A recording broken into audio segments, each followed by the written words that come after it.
4.3 million, please welcome Kiat Lee. 22 big blinds in front of the man who has yet to win his first Triton title. 6.3 million in career Triton earnings across 17 cashes. What a birthday gift this would be.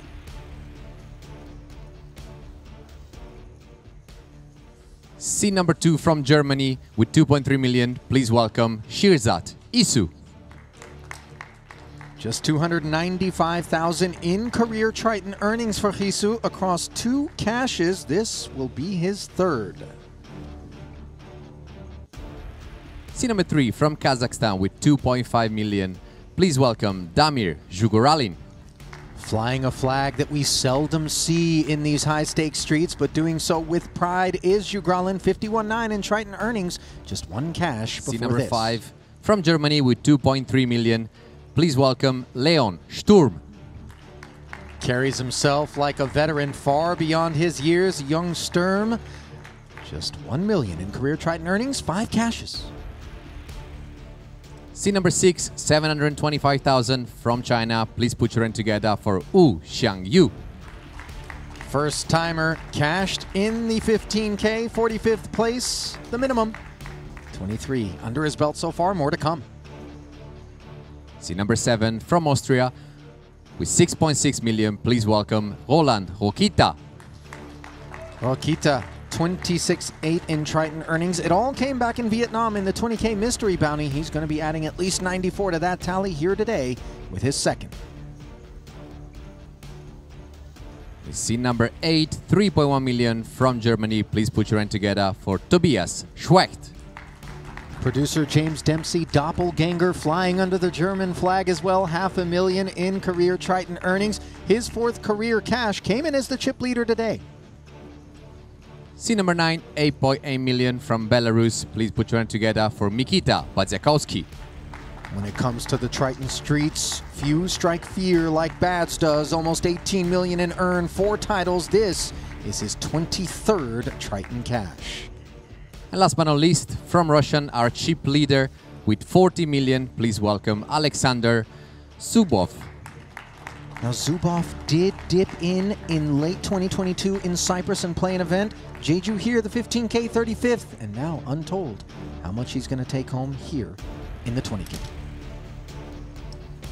The button has been drawn to seat number 3. We still have 7 minutes remaining on level 24, 100,000, 200,000, 200,000. You receive 5 extra time banks. I wish you all the very best of luck. Daniela, shuffle up and deal, please. 1, 2, and 2. 5 extra time banks, as you heard Luca Vivaldi advise the players, being issued. Brought to you by GG Poker. A look at the official chip counts and big blinds here. The Zubov show. Everybody else a supporting cast member and not even a speaking part for Yu Xiangyu here with these 4 big blinds. But he could make a little bit of noise. Doubles will be needed to climb back into the hunt.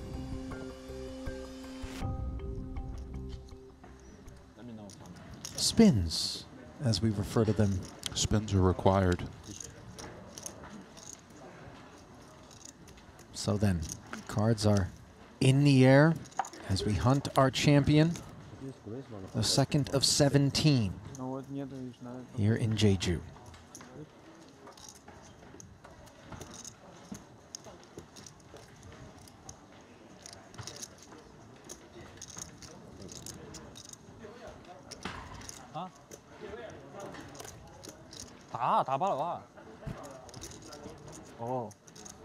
Right away, interesting navigations. Let's go for jam, Ali. Wasting no time is Sturm getting after Xiangyu, knowing that they're playing for 4 blinds effective. And with a Jack-10 suited, he's all too happy to make this call, smothering the spades in great shape. And apologies, it wasn't as interesting as I thought. I didn't realize Yu was quite that short, so indeed he is needing spins, as you said. I'll tell you what, it's very interesting to Xiangyu, given that his tournament life is at risk already here in the very first hand of this final table. You're right about that, Ali. And it's a bad start for him. 8-6-5. Bottom pair and the gutter for Sturm. A stranglehold for now. Oh! Okay, go on. Respite in the form of the 10 on the turn. And it holds on the river. So Massive for Zhang Yu, Ali. Absolutely. And of course, that pay jump would have been preferred to the double in terms of all others here at this final table. But except perhaps for Zubov, who sometimes that's the only spot where you actually like to see people remain in so you can abuse. So you can abuse. However, at a final table, it's always a pay jump, so it's not as... Sure. It's that ICM leverage that the big stack wants to really maintain a landscape. It kind of allows him to employ those concepts more optimally. And those deeply short stacks, big cluster in the middle, and then you all alone at the top. That's the setup. Exactly right. Damn. That was too confident.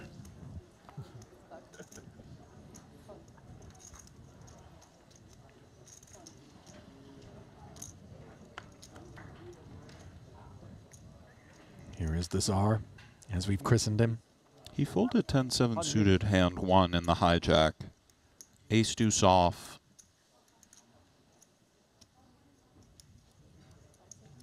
He's gone. Surzak on as well, ace 3 suited. And 10s for Demir. Nice timing from Zubov and Surzat. Avoiding what would surely have been a confrontation with Jugralin in the form of a 3-bet had they opened. Instead, Jugralin left to be the opener from the cutoff. Makes it 900,000 declarations. Goes for 4.5 bigs.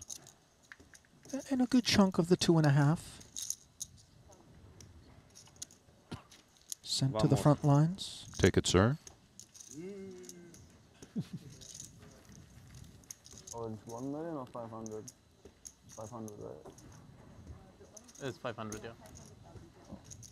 Now, earlier we talked about our own Will Jaffe being in the chat, Lucky Chewy, Andrew Lichtenberger. Also, when they wanted to take a minute to acknowledge the presence of one David Lappin, who did a delightful write-up, showering a bunch of praise upon the Triton Super High Roller Series of the Chip Race podcast, GPI Award winner twice over with Dara O'Kearney. Nice to have you aboard as well. There's those payouts that we talked about and the pay jumps. As you can see, escalating with each step up the ladder until over 300,000 separates first from second. All that brought to you by Poker Steak.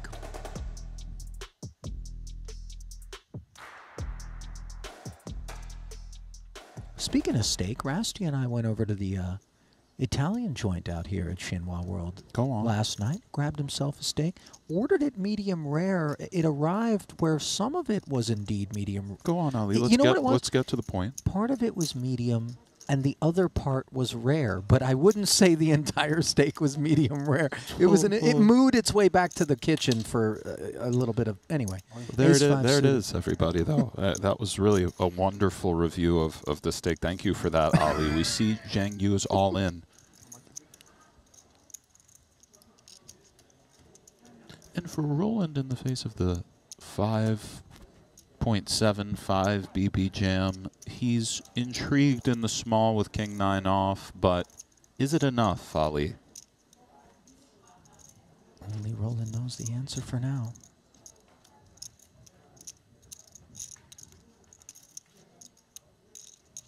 You know, the larger stack is a responsibility of sorts. It's a touch close. We're dominating sometimes. We just have the best hand in terms of card rank, but it feels maybe a little bit thin.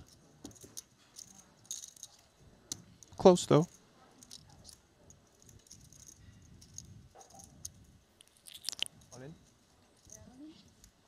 He does jam to... Oh, and we have a snap from Tobias. Yes, to we a do. Huge spot here. So suddenly, the prospects of perhaps, dare I say, another double elimination are upon us. Granted, Rokita does not have the best of it, but he does have both parties covered, as 3-6-5 is in the main, 3-5 is on the side. Will the theme of double eliminations continue? And you have contact lenses now? Nothing? Not long from now, we'll have our answer. Okay.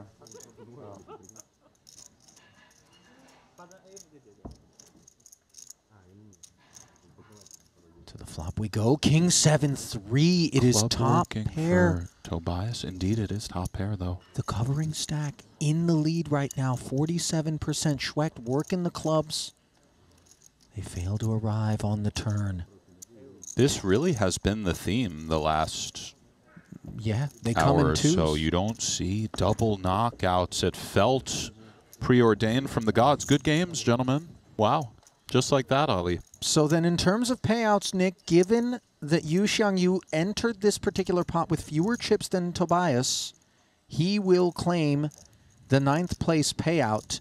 Schwecht will be left with 8th, but both 94,500 and 113,000 respectively have found their homes, and in very short order, the remainder of this FT has 154 on lockup.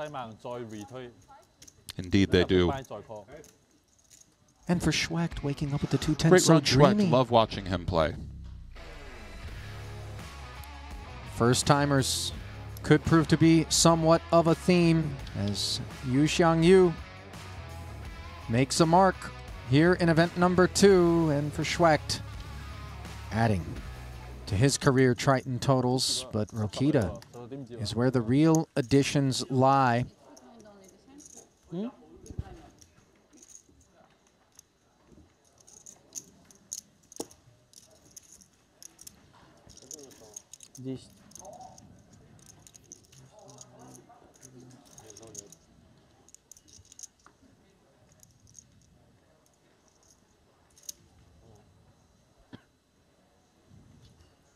$10.5 million in front of Roland. Another 8-figure stack, and this is not really the most welcome development for Zubov.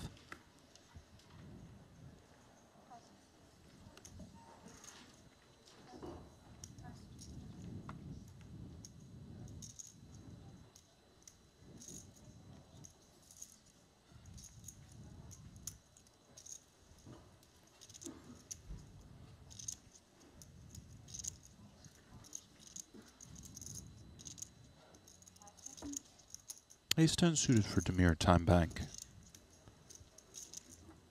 Playing $3 million. 12 bigs, Ali. Hijack. Do we min? Do we put in a large amount of our chips? These are the questions Demir is asking himself. Presume that the answer is not clear-cut. It's a little bit close. It's sort of a cozy min, but 12 bigs is 12 bigs. And as is often the case in these tournaments, stack sizes that feel so sort of get-it-in oriented in different junctures, now that's your whole world. He does jam. See if he gets it through, Ali. Oh, 10s have surfaced once more, and they're performing very well against an ace-10. Jugralin at risk, a hand removed from the double knockout.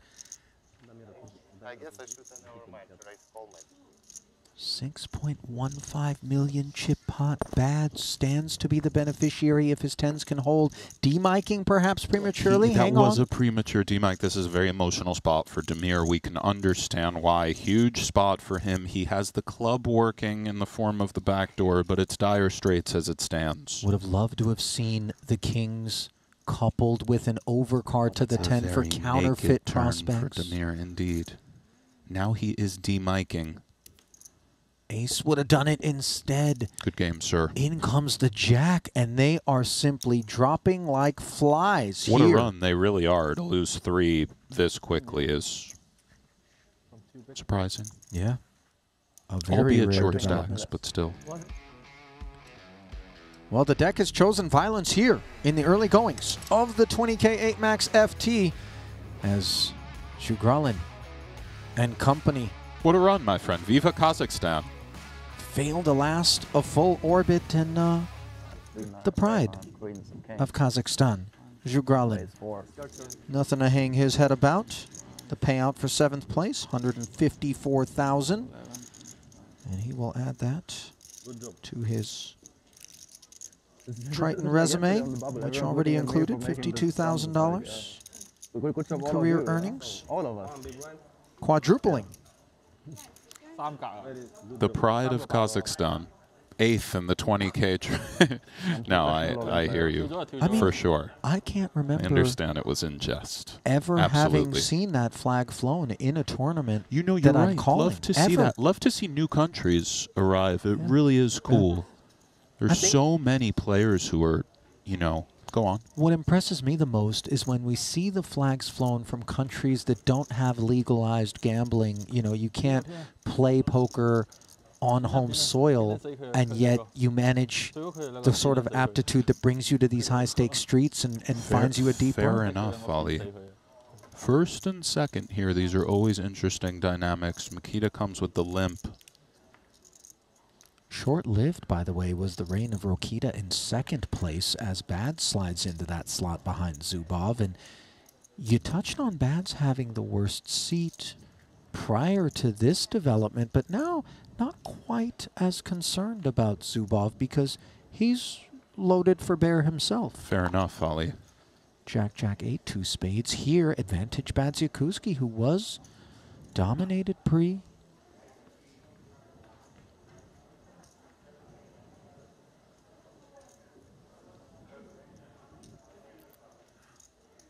Bads is a steely one, by the way, Nick, giving him very steely, and one would think both options are afforded to Bads as far as check or bet.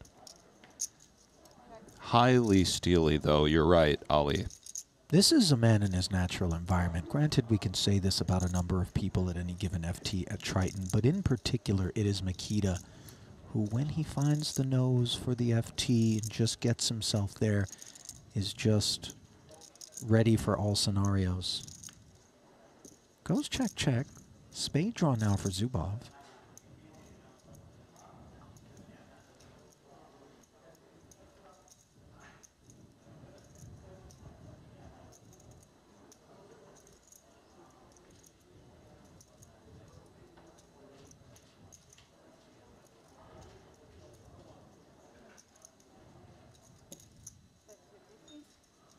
Makita cobbling a bit. And for Zubov, seemingly a quite comfortable call. Don't really think we derive raises from this particular hand. The strength of the ace high, something to be leaned upon as well? The ace a little bit, just keeping an eye on things. And it does come in for Zubov. And a nasty run out there for Makita, looking to deny somebody from staying involved free of charge on the spade hunt. But the price was paid by Zubov, and the green god candle continues.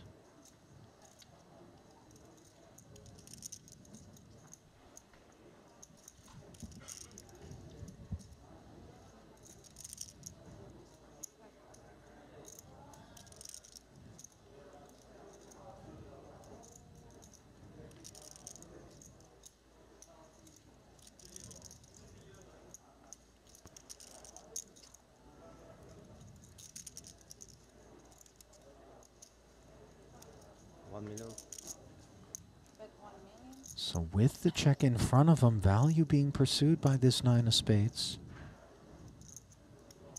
And a healthy 1 million into 1 1/4. It is healthy, and this is one of those spots it's a little bit tricky to find the bluffs. Does he have to turn a 3 into a bluff? Or some sort of king high that's spadeless, perhaps? You have to get a little bit creative to find them. Yeah, I was going to say, what are the spadeless combos that we are best against with this 8-9? Perhaps a sticky king high on the turn comes to mind. Maybe a 3, although not sure about all of that. Maybe even an ace, also not sure. But it's tricky. Check, check. Third call. Check. It's spots that are hard to find the bluffs. We tend to weight our opponents towards value for natural reasons. There are just spots like that. Very nice from Zubov. Take it, sir. And also nice from Bats, just finding the fold, not getting indeed curious.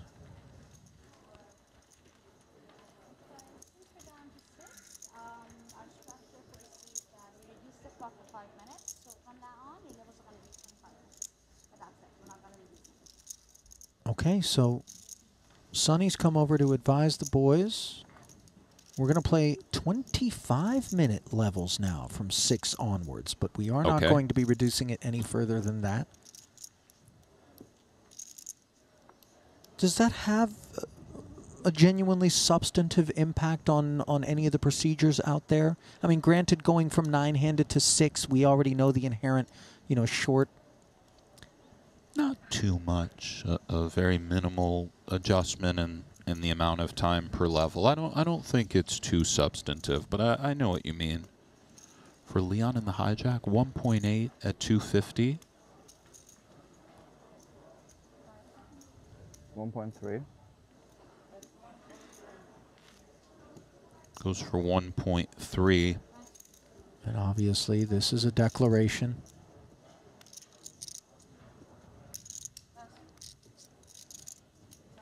Take it, sir. Put 100K, right? 25,000 more. 125. Gotta be greedy. Free orbits worth of tokens. Too greedy, apparently.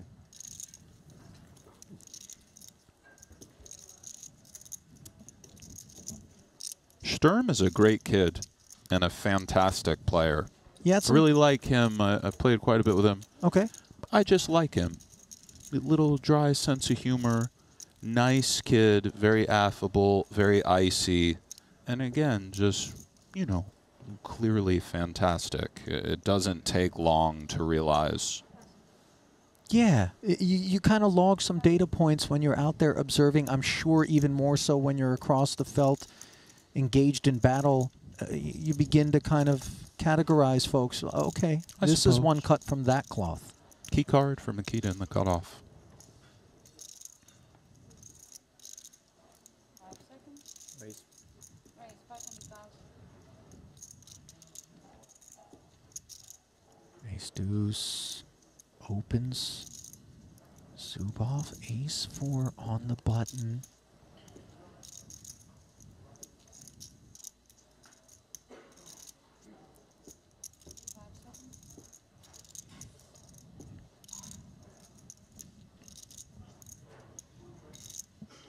Toyed with 3-bet. Zubov.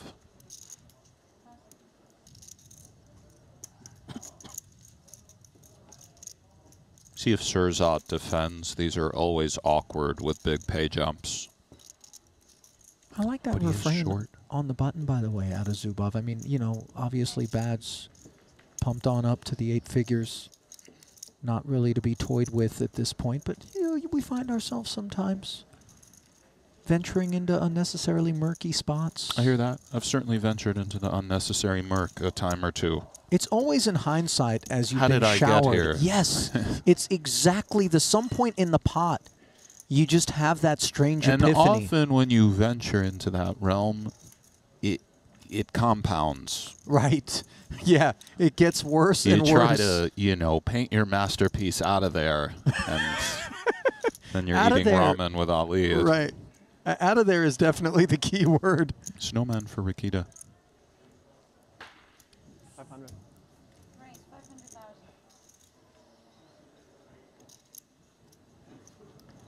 Pass. Pass.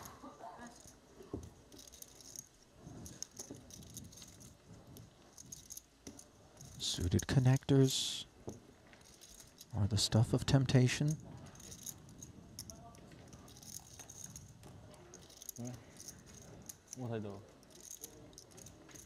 He is indeed tempted. Can find no fault with it, of course.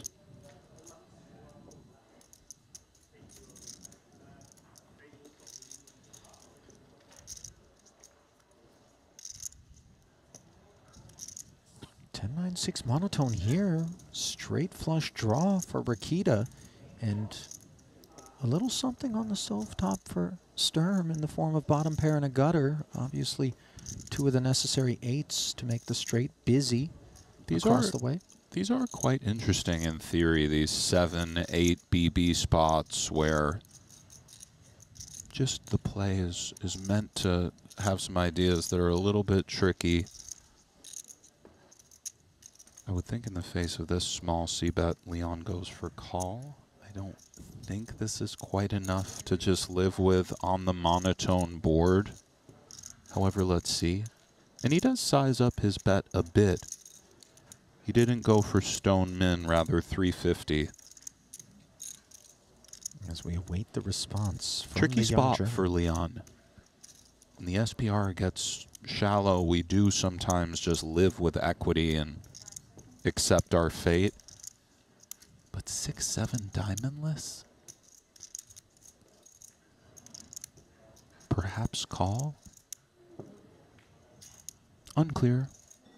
We try to unsee the hands in the booth. It's easier to want to call when we see 8 of diamonds 8.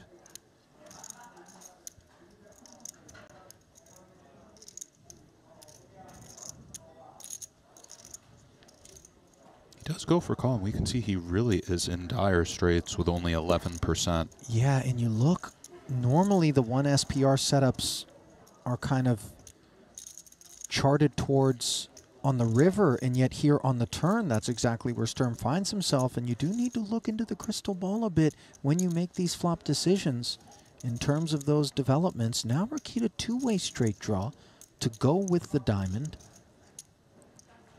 8s are best.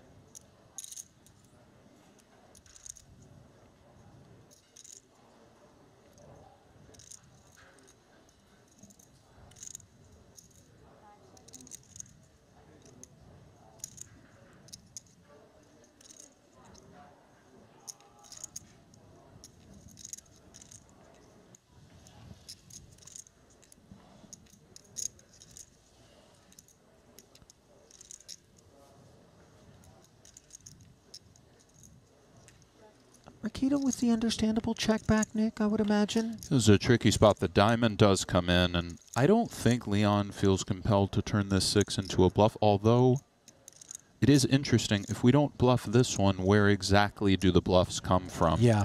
Perhaps something like King 7 or King 8. Tricky spot for Sturm, and for Roland, he obviously has a stranglehold on this one. To an extent, does the question not become for Sturm, how often is the bet check line tethered to a diamond? It could be something like King 9, even a 10. That's a great question.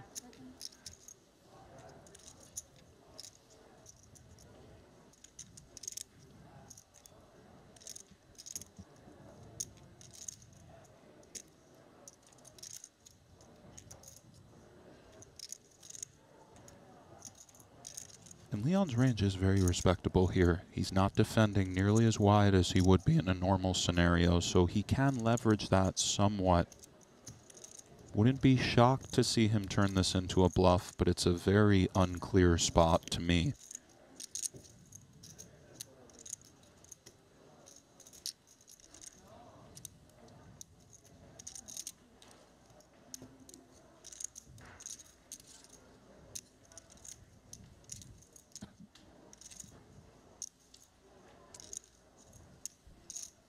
Equally unclear, it would seem, to Leon as well, as he parses through. Oh, he is doing it, Ali. Ooh. Now, that 8 of diamonds falls to the ace, king, queen, and jack of diamonds exactly. 5th nuts. It certainly does. Very interesting spot. And bravo, Leon. Regardless of how this shakes out, we do have to find bluffs. Perhaps he's finding a very nice idea. It's a murky spot. And we saw, as he thought it through and put the chips in, as usual, Icy does what he feels needs to be done. And for Roland, as you said, 5th nuts. See? And now that question that Leon was forced to answer has been passed along over to Roland, where he must ask himself, how often is this defend the big blind, check, call, flop, check, turn, lead, river tethered to the diamond? Because we do imagine that the inferior diamonds to the 8 don't conduct themselves in this manner on the end. Right. That's exactly right, Ali.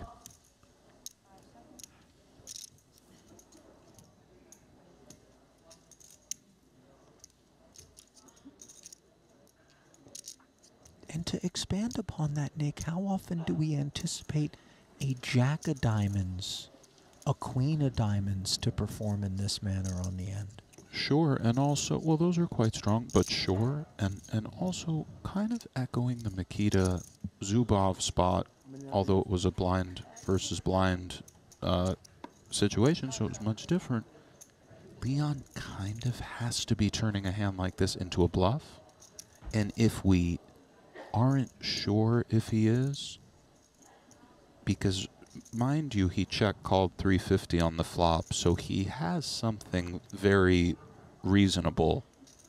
So if we think maybe he's not turning a 6 into a bluff, we start to see a lot of hands that beat us. He does make the call, bravo Roland, and a brave attempt from Mr. Sturm. Very much so. Mind you, Roland didn't ask for that final 25K, so Sturm is not quite out of there. Valiant effort on his part, and one of those exchanges where, in spite of the fact that only one can win, you don't really fault either player for doing what they've done. Perhaps just a hand of poker. Interesting one. Deflating, obviously, when you give it your all and come up short, as Leon did on that occasion, but just 25K and a prayer. 0 big blinds as we round down, apparently.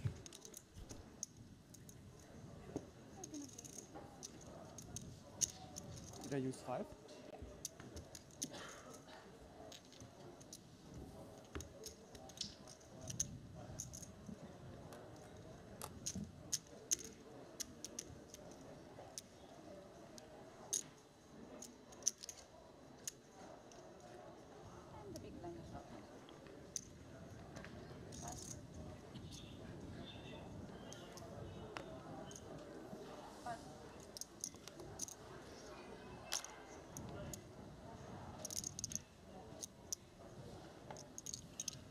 So Sturm all in the small blind here. Kiat-Lee, King Jack suited.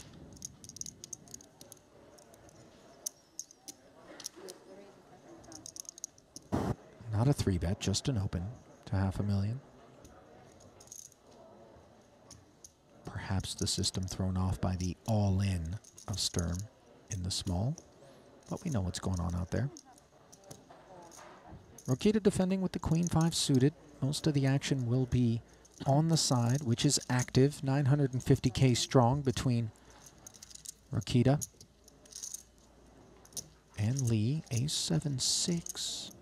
Sturm has got Go on, Leon. the best hand in the main right now.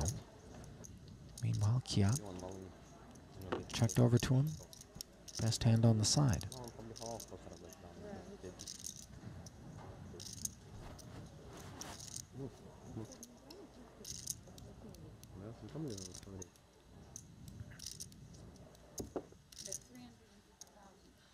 Lovely for Leon to share the jack with Kiat.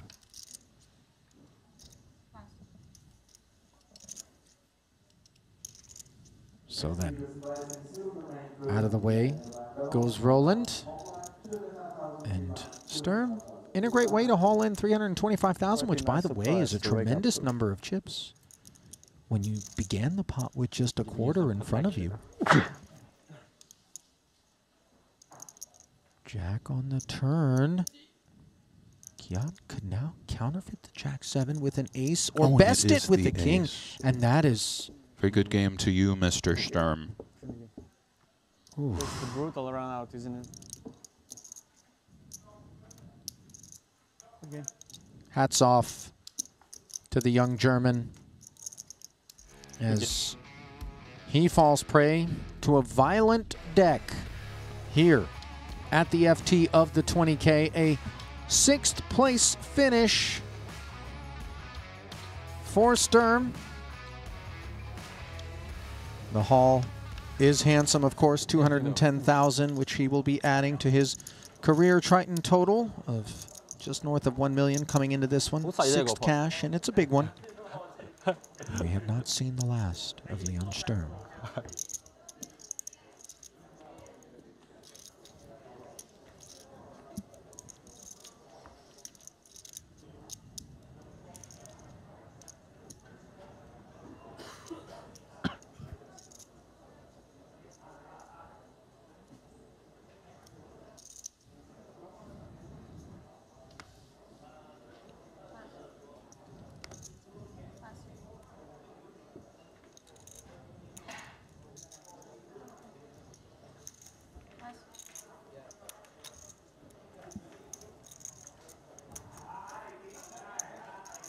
Queen 10 suited now. In the small blind for Rokita, folded around to him. And note this kind of around the horn here of Rokita, Badziakuski, and then Zubov, these massive stacks. Very much so, and they are in the kind of reverse collision mode with each other, but still they activate. 850. And as we can see, a major declaration from Mikita here with the Jack-3 off. And to what do we owe this posture from the big? A simple finger wag? Some of it is the mechanics of the high card, low card, which frees up some of the middle-y cards. So there is some theory behind this. Shades are on just south of 2 million in the middle. A 7 deuce 2 club board. Roland's not going to be going anywhere.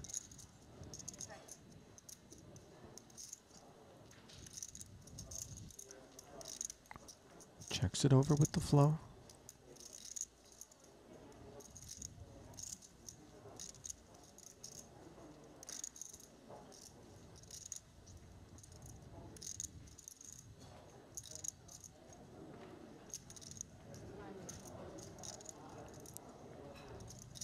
$325. 3 1/4 the declaration from Mikita here, and this ambition will be unfruitful.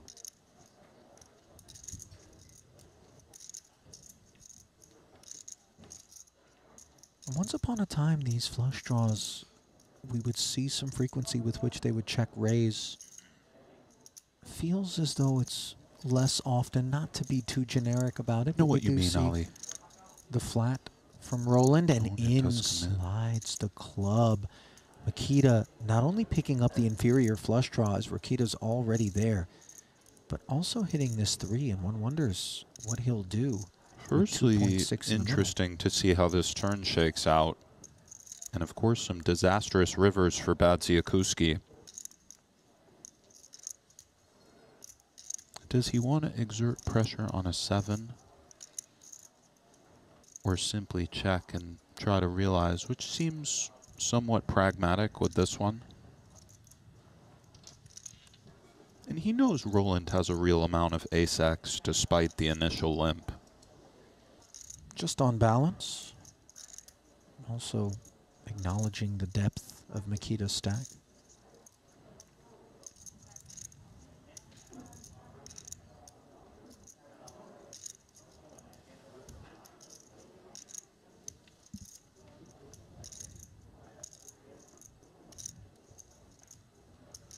So the check back brings a queen on the end. And now, sometimes we're more apt to slow play flushes that also contain a pair on the board, as it weights our opponents ever so slightly to air. Roland does go for check, and one would imagine Mikita's very content to do the same, and he'll see the bad news, Ali.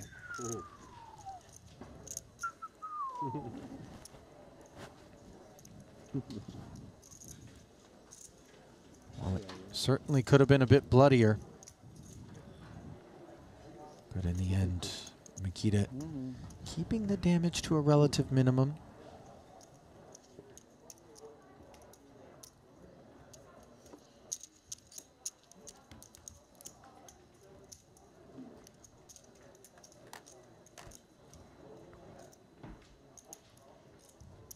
Just 5 remain here. in Jeju.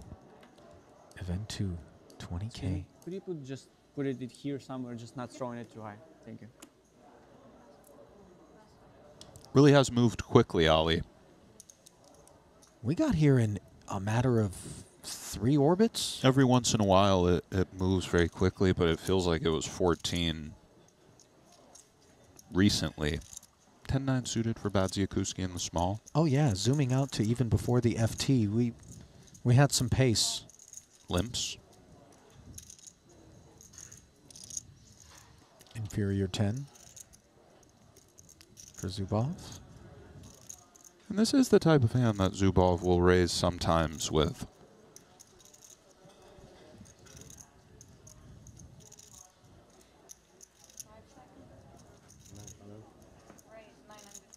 We heard him 900, and of course Mikita has him in all sorts of trouble. A lot of different ways it can go. Position is so important, but we like 10-9 suited versus 10 deuce off, Ali, do we not? Absolutely, and of course when we do limp with hands such as this, we are braced for such developments. And it is part of the many ideas behind the limp. Sometimes it goes limp, raise with a hand such as this call, and we're comfy post. We never go sailing. Oh, wow. Bottom pair for Zubov, and of course the absolute world for Badziakuski. We're never limping and then getting cute with a 3-bet there in the face of the raise, Not are with we? this one. This hand's just a little bit too good to risk them 4-bet piling. Right. What are we doing? We found a way not to see a flop with this one. And what a flop it is, with 2 million in the middle. Bads checks it over. Declaration from Zubov, 1 million. And these are always interesting.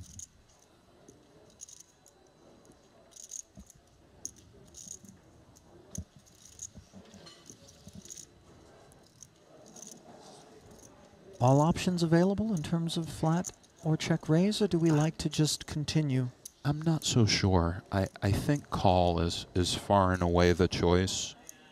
But let's see what the great Badziakuski comes with. He does go for call. Stands in agreement.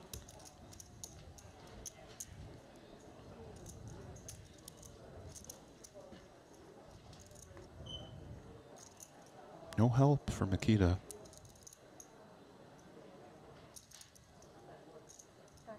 And we would imagine Zubov, at least a lot of the time, is content to just check with his deuce. A bet certainly exerts pressure on something like 5s, many other hands we can imagine. But it's ambitious to start just barreling off with 10 deuce red here. Let's see though. Once we've been called on the flop for $1 million. And I would love to, sorry to cut you off. No. He does check. You would love. And it does come in for Mikita. I would have loved to see him go for something like 60% to see, does Mikita now just jam because it's getting so crazy, but we'll never know. So more so on account of observing Mikita's response to it, you were preferring it, not necessarily because that's exactly you right. think for Zubov it's the optimal play, as the check back does present further issues to bottom pair. Obvious reasons, the added overcard, the spade.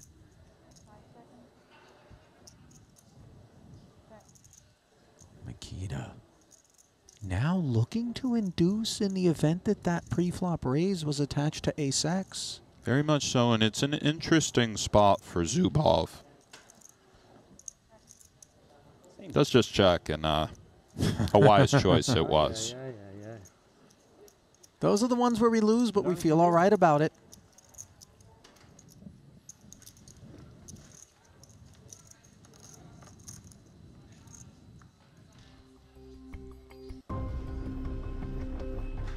Well, we want to take a moment to familiarize you with the wares coming out of the house of Jacob. Jacob & Co. Genève, the official timekeepers of the Triton Super High Roller Series, responsible for the incredible timepieces you see on your screen and so much more, not just about the diamonds, the sapphires, the rubies, but also gambling-themed gear, such as their Astronomia Casino piece, which has a functioning roulette wheel inside it, Kanapong Tanaratakul KT actually bought that piece, rocked it at one of our prior Tritons. Have yet to see him out here in Jeju. Maybe he'll bring it down. Maybe he will, Ali. And of course, our main event winners all awarded that Triton collab piece with Jacob as part of the spoils of victory in those particular events.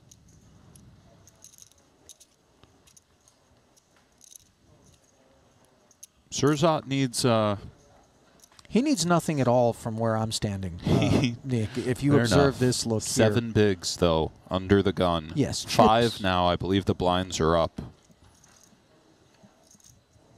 And ask and you shall receive. Just north of 5 bigs. You cannot ask for more than this. Big slick for Surzat. Can he run it up, Ali? Is the jam the only path? Yes. So you never get cute with the min kind of thing?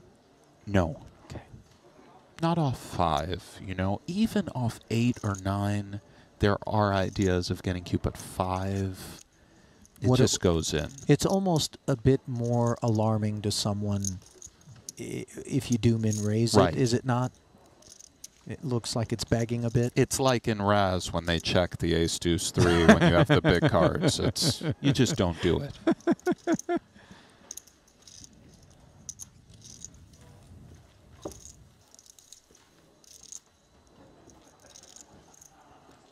No takers. Isu content to haul in the free orbit.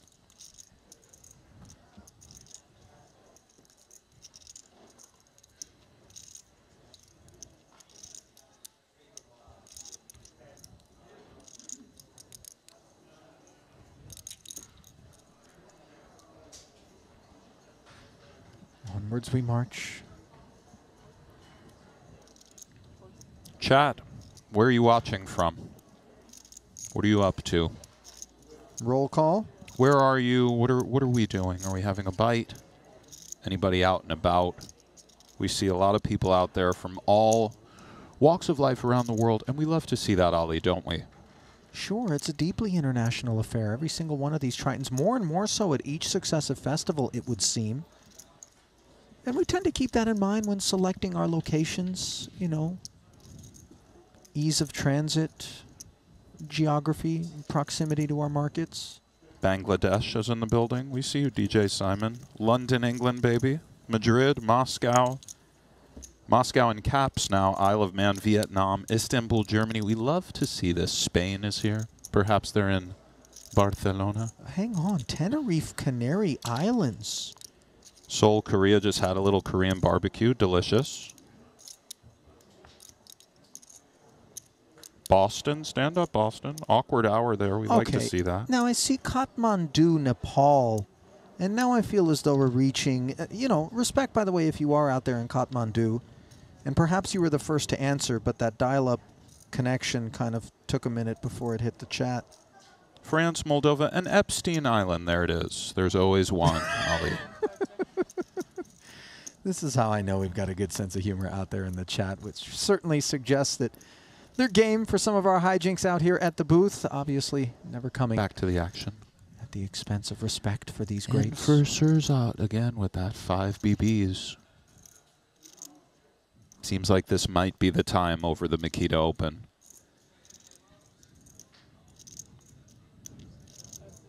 How much is that?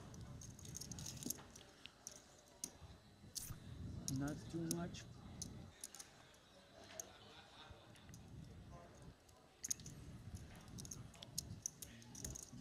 Much love, coast to coast. Makita getting a count. Getting a helping of He does put it in, and he'll be delighted to see he has the best hand, Ali. He sure will. Good luck, Surzat.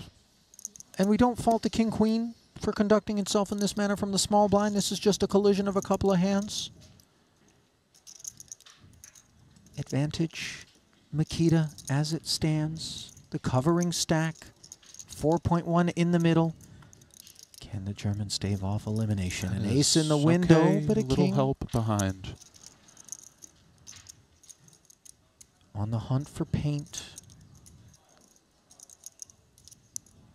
Okay, Sirzat, go on. No waiting. The arrival of the queen. He's on his now. feet. Can he dodge the 9, ace, or 7, Ali? A hold needed. And He a can. hold received. And resilience. A bit icy that time there for Risu, but on his feet when he got there, you know, generally we rise when the risk level goes up. That's the moment where maybe we seat ourselves, but in any case, reverse.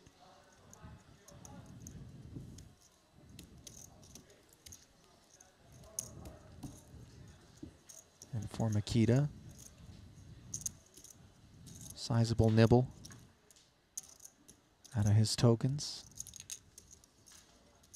This is a strictly business gentleman over here. I mean, every encounter that I've had with him. I like this guy. The smile's there, really just a warm soul. But find me at a feature table, final table, whatever you have, you just strictly business. Fair Not enough. exclusive to him, by the way. You pointed out this Zubov, who really hasn't been involved. One would expect that when we get down to 5 at this clip, Nick, a lot of that might have been the big stack doing its bidding. He's been involved as we see the trophy, the champagne. He's been involved. Mind you, it's been so quick. There actually haven't been that many hands played at this final table. Fair. Fair. There was the exchange there with the 10 deuce, but you know what I mean? Just a lot of the violence he was, you know, not in the building for. Now a playable one here. Jack 10. Love the way the Triton scarf is complementing the Fendi jumper. By the way, you know, just like this. Seems to nicely complement. I didn't realize that was a Triton scarf. Yeah. Gave those out in Monte Carlo.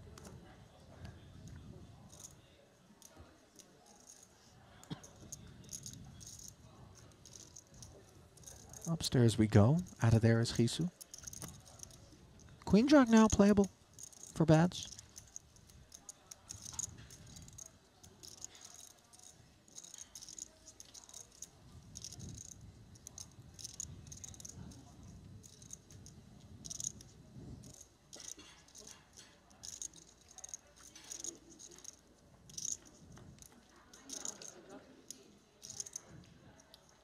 Ace King 9 board. Broadway gutter. Makita checks over. Same story for Zubov.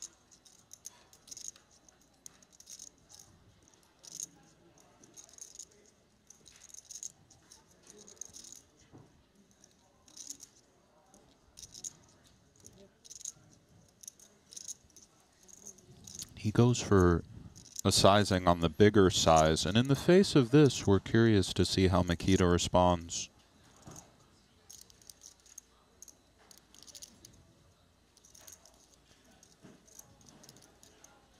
And this is simply representing the Ace X King X kit. More so the former, I would imagine, out of Zubov. Indeed, and it's very much an idea as the initial raiser.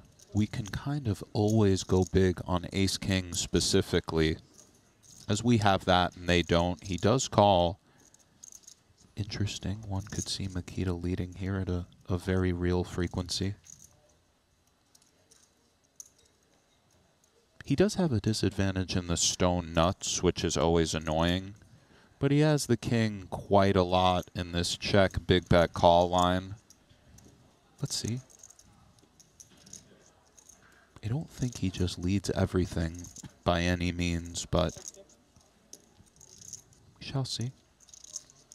1.2 million. Does go for 1.2 into 3.8, and for Zubov, diamondless, which is, looking back, it does appear it's a wrap. Perhaps not. He might have ideas, Ali. I would think being diamondless as far as finding bluffs for Zubov is a good thing, as he wants Makita to have flush draws that have to fold. Right, with the presence of a pair on board. Some of the bluffing ideas might be delayed where we call ambitiously, as we would perhaps with our ace-king, ace-ace, 9-9, so on. But we shall see. This is a quite interesting spot.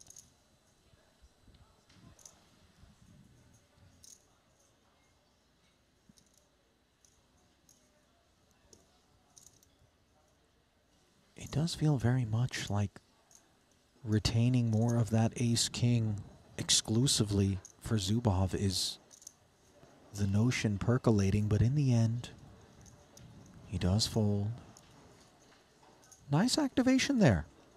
After check calling the 1.1, leading the 1.3, courtesy of that board development, Mikita earning it from the chip leader, who now is no longer in that designation. Rokita and Badziakuski both ahead of Zubov.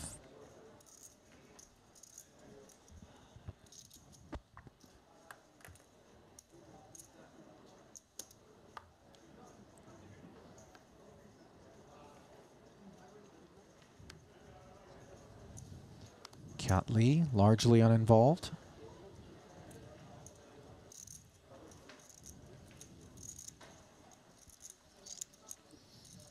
Hold it around to the button of the new chip leader.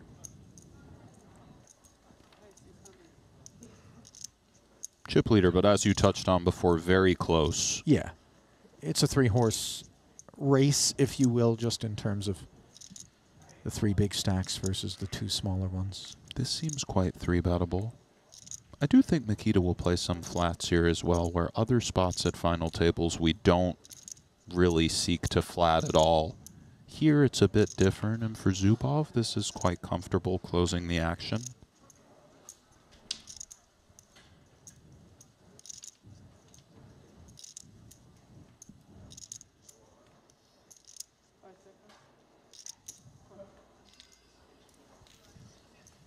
So, and of course, Surzad and Lee are hoping one time. Clash of the Titans here as Mikita flops top pair and the wheel gutter. Not much else to speak of, though Zubov does have nut diamonds working.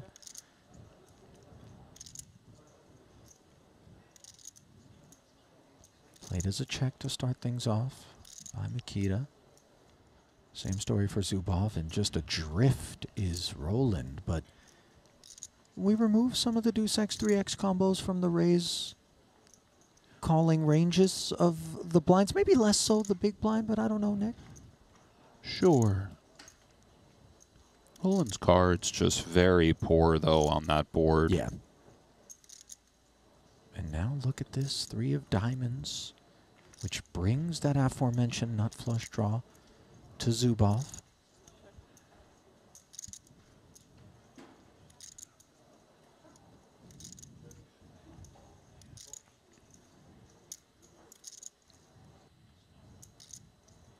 Interesting for Zubov, could see going either way. He certainly has some combinations of 3x that nobody else does, but not too many. Goes for check, and for Roland again with 10 of hearts, 9 of clubs. Kind of white flagging it. Winner for Mikita. Mikita does connect with the 10, however. Let's see how he reacts to a possible barrel from Mikita. Were you surprised at all that Zubov, with kind of the most threes in his range and the strength of the nut diamonds, chose to play it as a check on the turn there? I wasn't. I think it's quite reasonable. Perhaps both. Mikita slipping along. And I would think Alexander certainly will do the same. And for Roland, does he go very thin? Probably not. Take it, Badziakuski.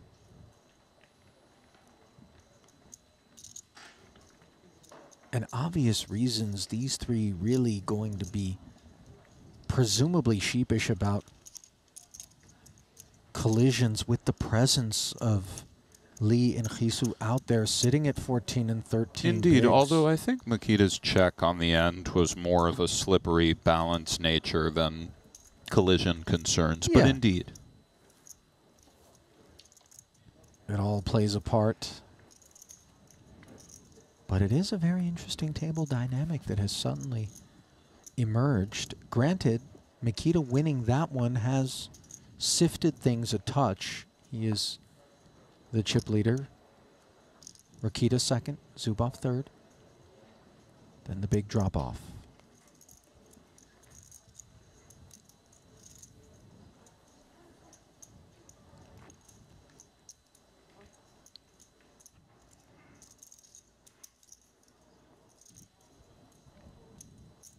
Is that correct? You have 4 million or less? Looks less. After post, I have like 3 point. I'll just leave it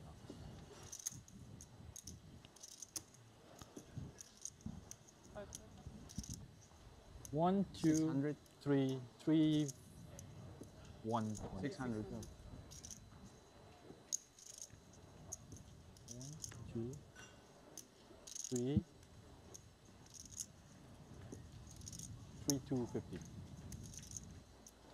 See if Kiat wakes up with anything. He does not, Ali. Air. As that mid-raise open with the pseudo connector on the button, is able to take it.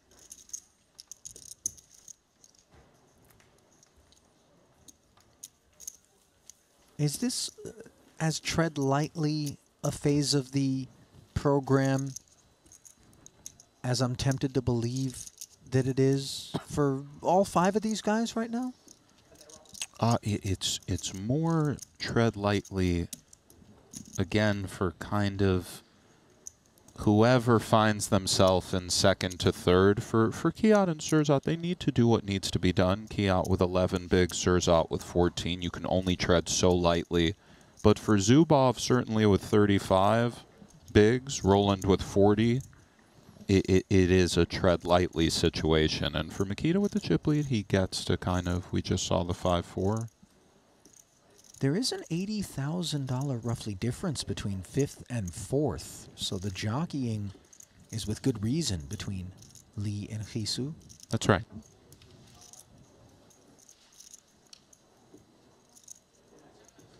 Zubov thinking about exerting pressure. It looks like he is. Kiat gone. Oh, and Surzat with kings. Are they so good we defend and keep an eye on things like this? Off of this depth, the latitude to do so. I think these kings are so strong. Perhaps we just slide a defendant. But again, easier when we see the queen 3 off.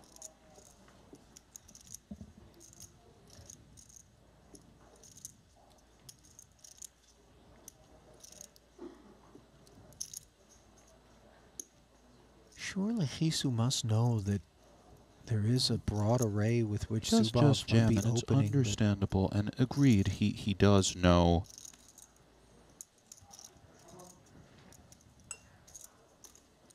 I think also the prospects of, without having to navigate out of position post-flop against that broad array and then put the runway between himself and Lee quite profitably, he's inclined. You're right. There are some ideas like that within Tense ICM. We don't get too cute, but kings and aces are. It does come to mind to get cute. I'm a monsters under the bed kind of guy. I'm just, you know what I mean? The PTSD of having gotten cute and been punished. You just take what's there in front of you. Bird in the hand, so to speak. Do you tilt when you play some? Do you slam the chips down and stuff? I do it all, my friend. You don't berate the dealers, no, right? I never think a dealer's right. Now, unless immediately a massive mistake, and I don't even berate them then, but I am very visibly frustrated with them. It happens. But otherwise, I don't think that they're involved in the outcomes. All right. But, yeah, you know. For those that don't know, Ali is a mixed game cash player. And just an actual psychopath as well. Well, this part most do know who are. I suppose some might be new to. 10 bigs for Kiat on the button, king 5 suited. Does jam. Reasonable candidate. Will get through Surzat. But he won't get through Rokita. Good luck, sir. Kiat Lee all in for his tournament life.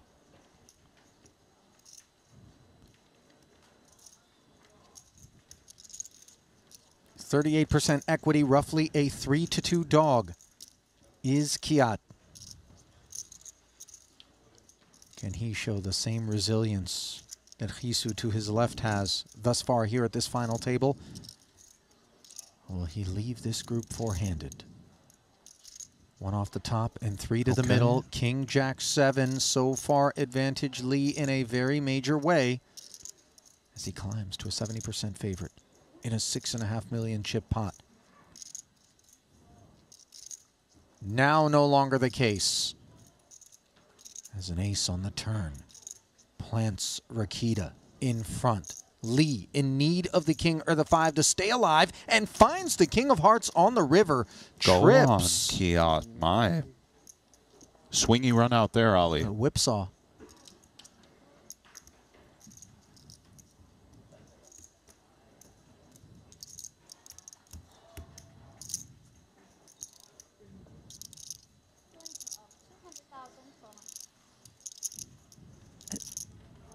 This is a completely non-strategic question, but if you're going to lose that pot, would you prefer to lose it without having hit the ace on the turn if you're Rakita?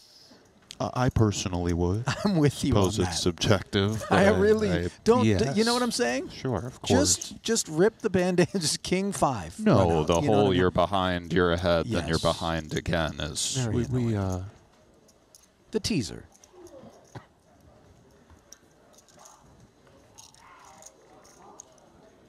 Well, the upshot for Rakita is it's a blow that he can sustain, but now he has slipped beneath the 8-figure threshold. Sub 9 million, 30 bigs. Not an awful spot, but midfield here.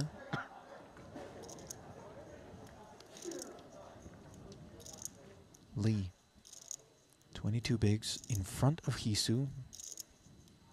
Sort of an important position to maintain. the blinds ever ascending to 400 now. 25-minute levels as Does of let it six-handed go, play. Surzat.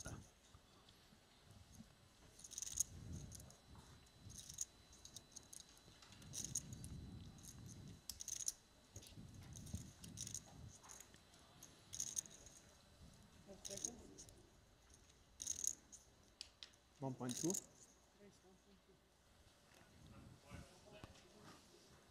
Roland goes for 1.2. At a glance, this is defendable for Makita. Perhaps nothing else.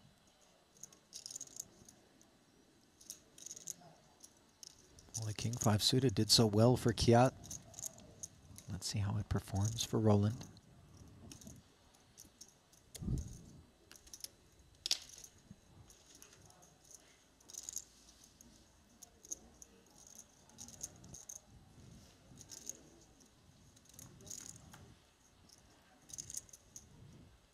Ace 10-3. Queen of clubs working in conjunction with the Broadway gutter for Makita. Interesting. Something of Roland's board.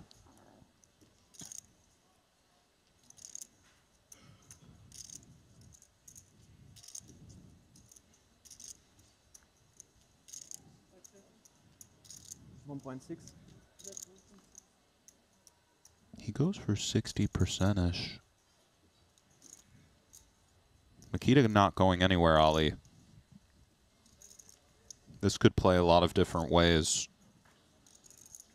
Would think flop-wise, Makita just calls, sees what develops. A lot of different turns and strategies could be employed, but interesting one unfolding.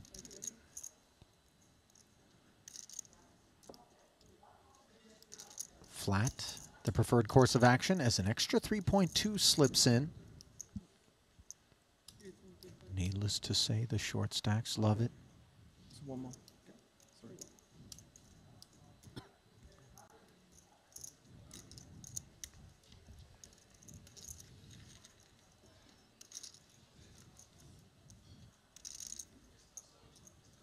Turn pairs Roland, whose king high was already best.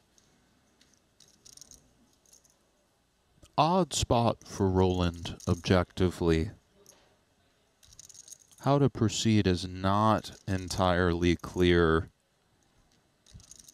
SPR 1, he went for the 3x pre-call, 60% call.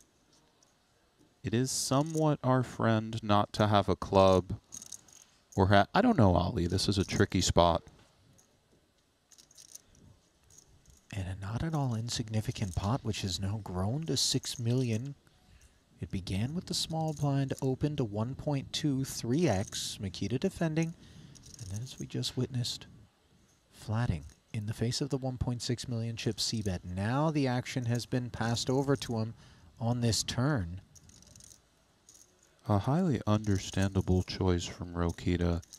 And for Makita, is he content to take the free one, perhaps bluff clubs? Or does he want to try to attack a king high? Maybe some other stuff. The former feels more natural to me, but not clear. There's a look at that lone watch face you were talking about. For a second, I thought it was He like has made a Iron Man. declaration. Hang on. He goes for 1.1 just to kind of keep an eye on things. And for Roland, again, he finds himself in choppy waters. I don't think we could just fold. But the waters are indeed choppy. Is this a 1.1 that also comes with the added benefit of increasing the likelihood that we have it checked to us on the end? And then Not giving us so optionality? sure about that function of it, but it is part of it. The initiative, if you will. Roland makes the call. This one has grown to 8.2. And Makita is unimproved. Backdoor diamonds have arrived. Both players unblocking said suit. And this is awkward for Makita as well. We don't like giving up queen high, but our cards at a glance are a little bit disconcerting. We don't have a diamond. We interfere with something like king queen, king jack. And the club perhaps is not our friend as well. Sometimes we just give up in poker, but it's not fun with queen high. Let's see what the great Makita Badziakuski comes with. Tricky spot. Interesting hand. Boy, the shutdown would seem to be an awkward follow-up to that turn bet, would it not? Shutting down sometimes is just an idea.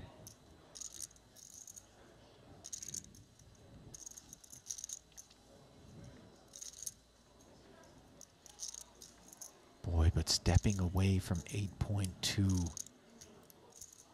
It's a great point, Ali.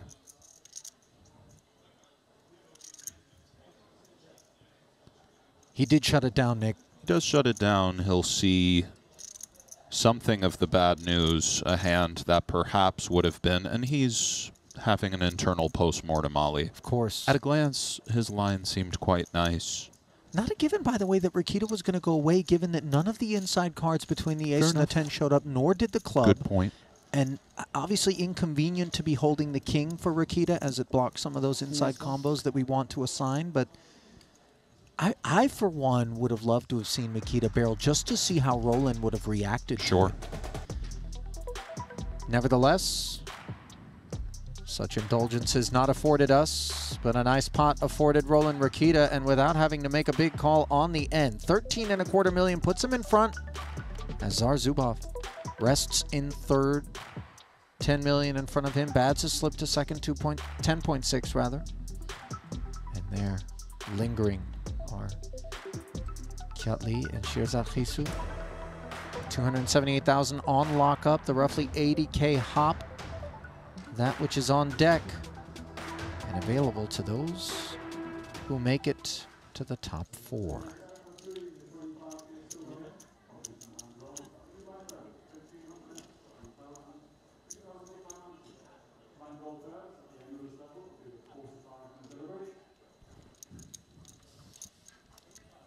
Snowman for our new chip leader. 800. 800. Going to work. Blinds are 2-4, right?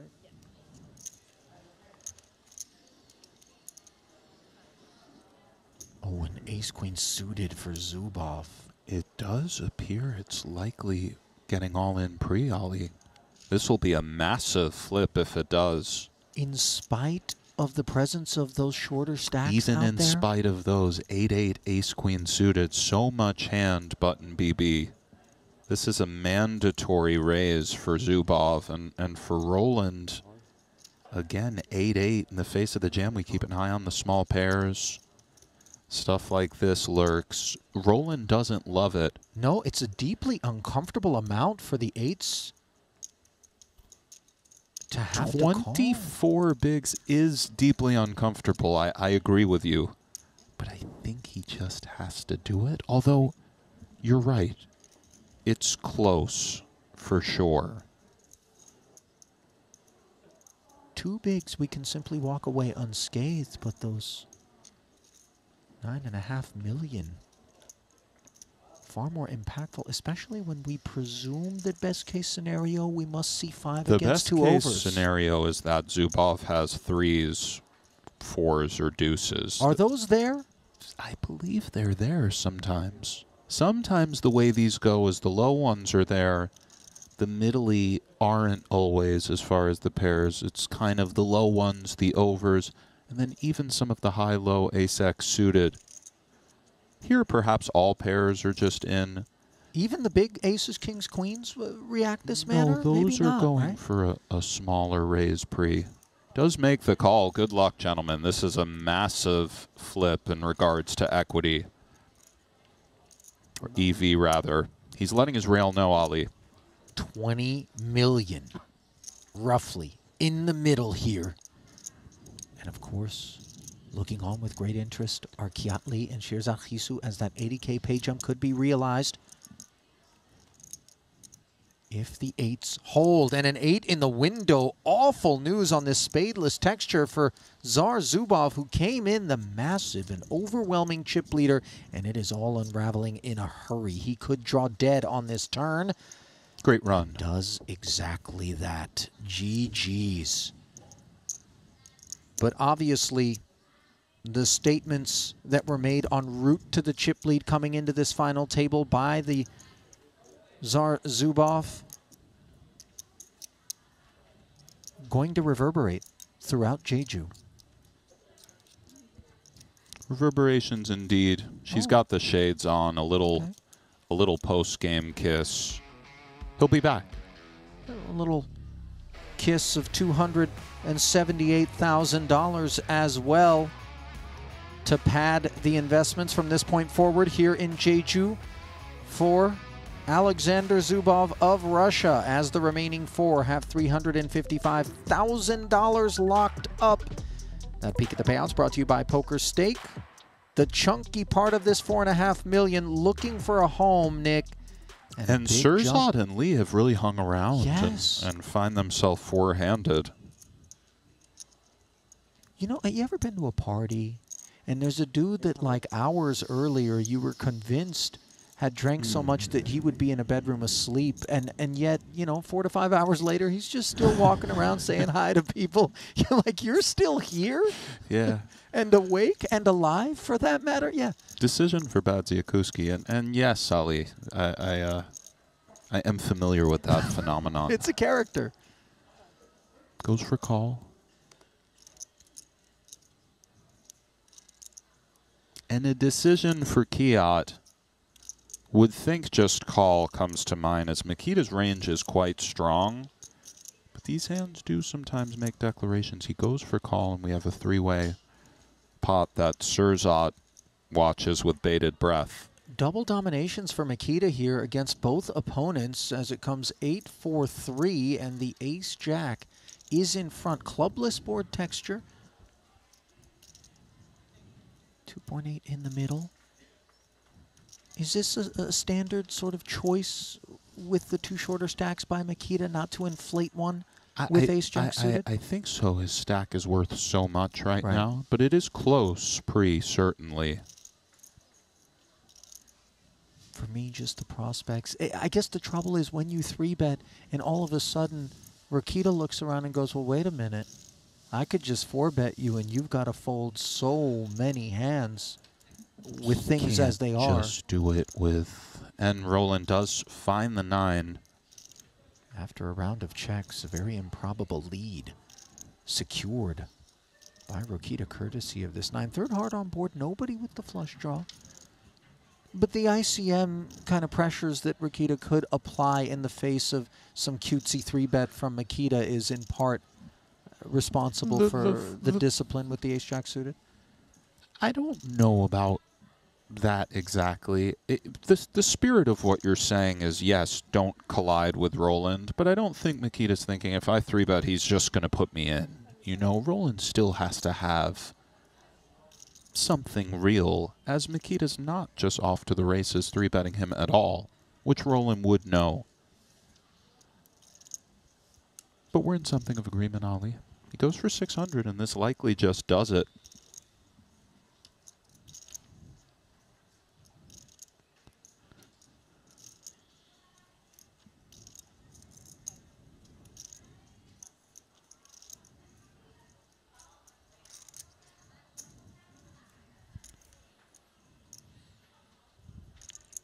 $600 a man to this river as... Interesting, Mikita did keep him honest against the very small 1.5 big blind bet on the turn. No, by the way, the Kiat had the 2 overs in the gutter, but obviously the presence of the 3 hearts is troublesome.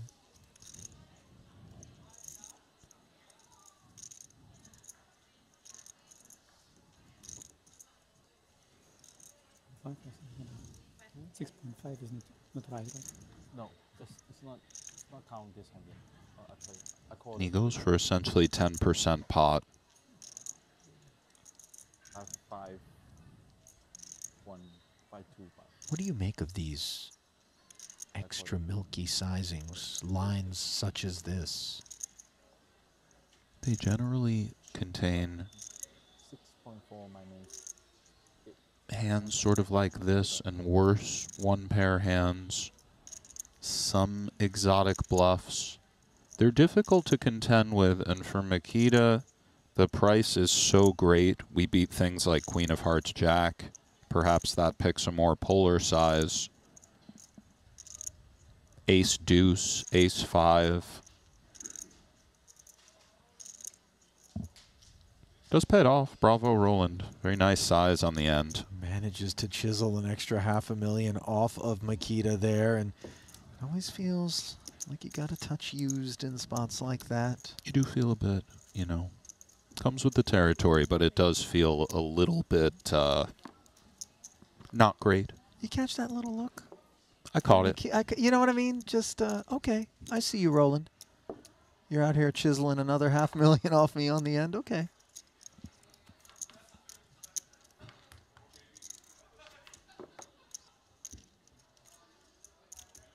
I'm such a lunatic when that happens to me in a spot. I get consumed with the opportunity to avenge and kind of reciprocate. You know, clearly suboptimal mental game there, but, you know. I don't think Mikita's suffering from that.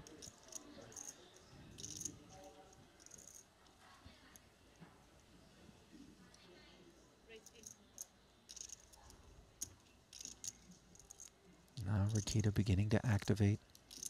Jack-6 suited qualifying on this occasion. Club coverage for Mikita, and the suited kings are a bit of an idea.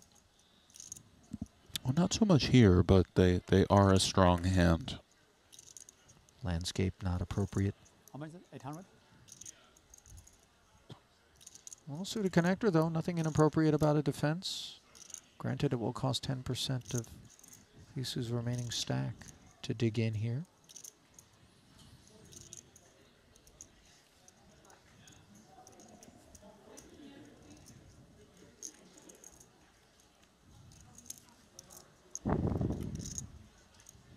Hello, spades. Indeed, Ali. A flush, no waiting for the big blind defender, and adrift is Rakita, but obviously ready to ask him. Faint question, 400K.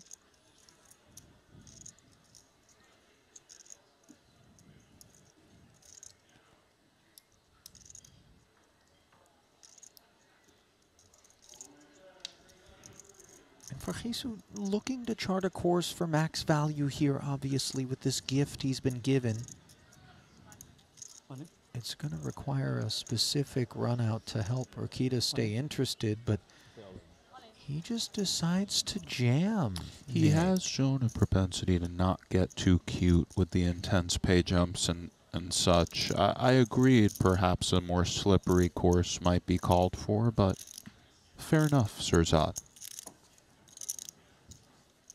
Is this a part of our game that we need to kind of address and conquer on our evolution as, you know, a high stakes or professional player, to kind of avoid the haste that is the product of some of the fears, some of the PTSD, the monsters under the bed vibes that I talked about before. Not necessarily to suggest that's all of what had to do with the line taken there by Shirzad, but just as a general sort of point of focus. I suppose. I can't argue with that. Eights for Badziakuski. You can't argue with that. Up we go. Mm-hmm.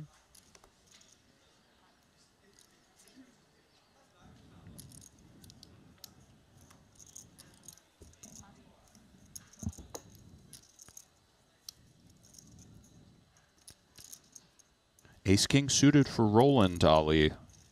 And much like the 8-8 before from Roland, and by the way, perhaps he goes for 3-bet, not all in. Maybe both options are afforded, but not all in really does speak to me. He does go for 2.6, and against this, which is a very polar declaration of great hands, of which this is an ace and a low card, perhaps a king and a low card. Sometimes these pairs perform well as calls against polar ranges. Let's see. Interesting spot for Makita. We aren't dying to call 3-bets if we're Makita with 22 bigs, Shirzad having 15 and Kiat having 13. So the whole call against polar ranges, it does change with all of the dynamics. Curious to see the procedures. But things made additionally murky courtesy of the ICM pressure of That's Lee exactly and right. Hisu there. 900 up top. Let's not forget, currently we have He's just 355 gone. being distributed. Let's go. Do you Fair think, enough. I know this is going to seem like a little bit of Go a on, weird Ali. question, but if the jam comes in, not that he calls, but do you think it's a path more clear toward a possible call? If Roland had just jammed, you mean? Because there are no further decisions from that point forward, obviously. Good question. It's You a good know, question, I Ollie. mean, it's a bit in the weeds, but As I'm the wondering. great Dane Gus Hansen says, we'll never know. Yeah. Kiat, let's go of A7 off. Shirzad with 9s. Pocket pair rich environment.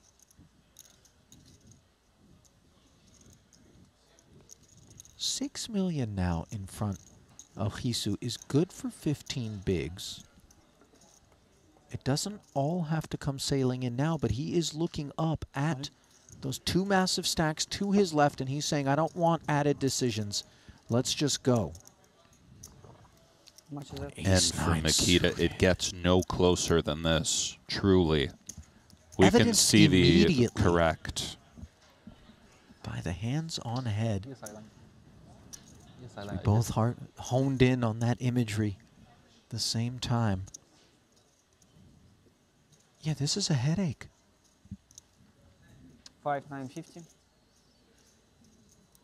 A chunky 15 bigs. Sitting just 6.8 back.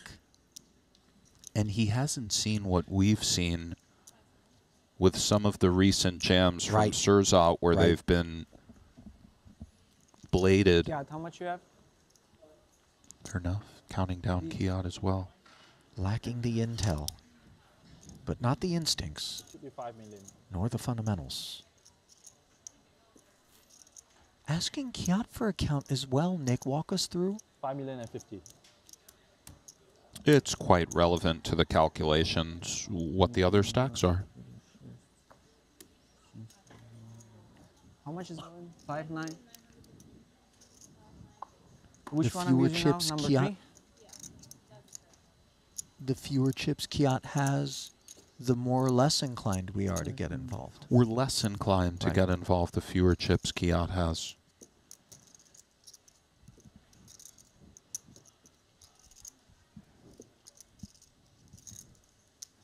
That said, in the event of emergency, if Kiat were that short, knowing that we would have him covered, obviously would have some relevance, but clearly the preference there.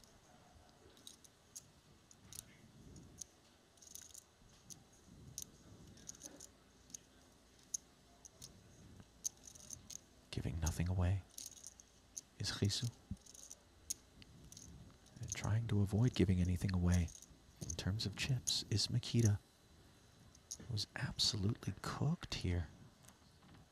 5,950, you said, right? Usually when they go knee on the chair, it goes in. Indeed, it does. The first 9 was a welcome sight. The second one, not so much, though, as Bads shares Nina. And they play for 12.5. That they do.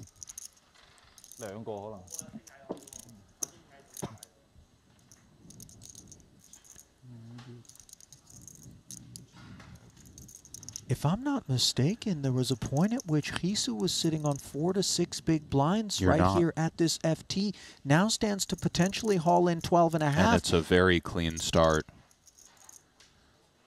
Tidy. Diamond free.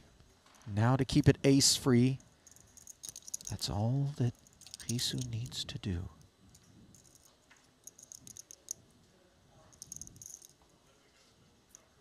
Go on, Surzat. Of course. Well, the road between here and title number 5 for Badziakuski just got a lot more complicated as a big bundle of chips 3.5 gets passed along to Risu. 5. 3, okay. Fuck. It's 5.5. No, it's 5.5. This one.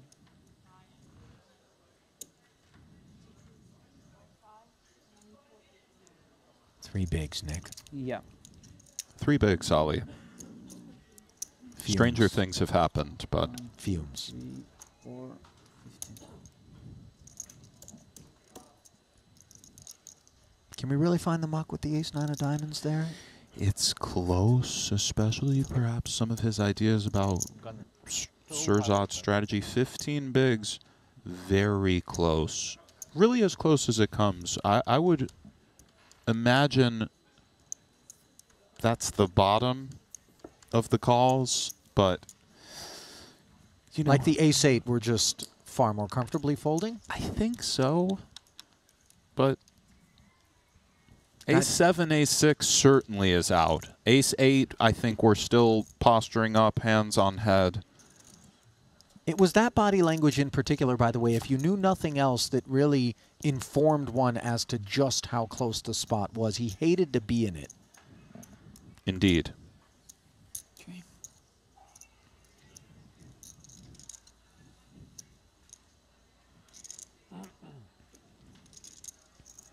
So a newly minted second place stack in front of Hisu, not even done being hauled in as he lays down, and it is over to Makita.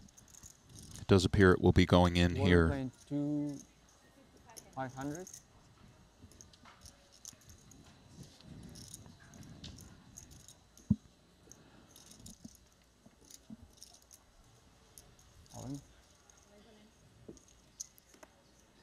Jam declared here. Does put it in. Kiat doesn't love it. He really doesn't want to double Makita up, but 1.275 at 500. He does give it a spin, and unfortunately for him, he'll see he's dominated. It's 2-4. It was 2-4.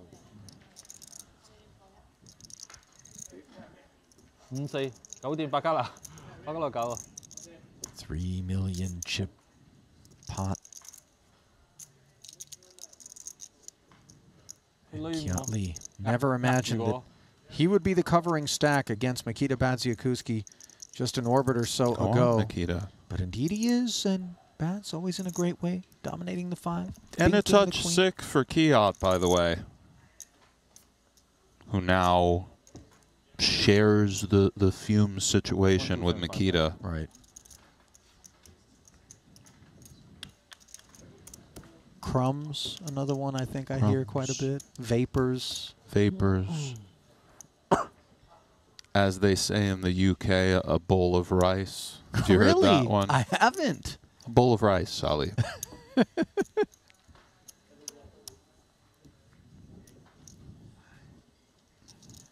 I might have thought that would be more current geography would be where we would... Anyway. We've got an exclusive Triton merch giveaway as we want to wrap you in some of our new collection and do so free of charge. It's the 2024 Triton Swag Drop. Just scan the QR code on your screen to learn more. Or, of course, we accept... I know here we accept crypto, but, you know, Visa, MasterCard, Discover. I don't know if we do the Diners Club Internet. Do we do that? That gets dusty, sort of. Yes. Is that a starter card? Like who? That's your grandpa's credit card, right? You know what I mean? I got the Diners Club. That's exactly right, Ollie. Right. Thank you for that. Yes. The merch is heat, though. It really is. I see you paid a visit to the store today. I paid a visit. The store got me Queen 4 suited for Kiat in the small, 6 bigs. Our designer Janice was swamped on day one by Does all let of it the go, newcomers. Kiat. And now you have 3 or 25, or what is it? I have, yep, correct. We'll never know I if have Sirzat would have 25K called more or than you not. have. Good to know that. Not for long. Well, similar plights at present for Lee and Badziakuski.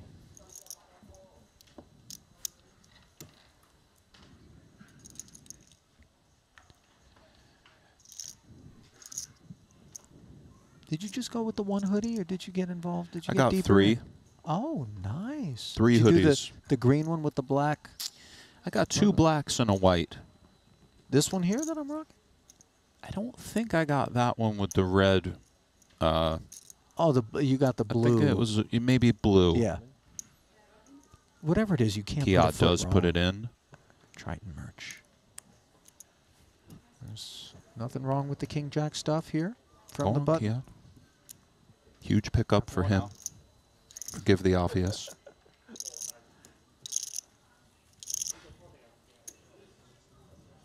嚇？兩隻公嚟喎。其實上鋪我都應該射嘅，但係佢短過我，我唔可以射，因為佢中大猛先，所以我唔可以射得。其實我都唔。Is this perhaps not a lovely spot for Roland to just go to work? It Put is the cuffs on Sirzat? it is indeed a spot for Roland to go to work. Jacks for Kiat in the cutoff. He'll be the one going to work. 3 million? Clear reasons. Just comes with 2.5. The in case of emergency. And I'm not sure here. Of course, folded around to bats. The other shorty, King Trey. Would think Bads has to be out.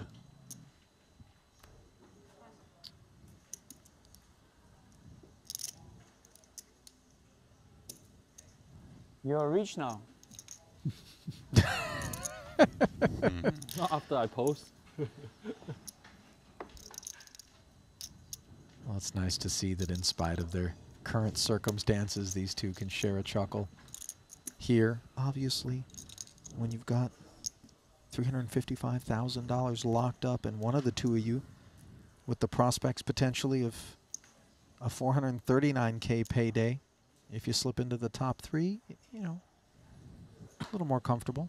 Loon Loon, by the way, on the rail here, cheering on Kiat. Shout out Loon Loon.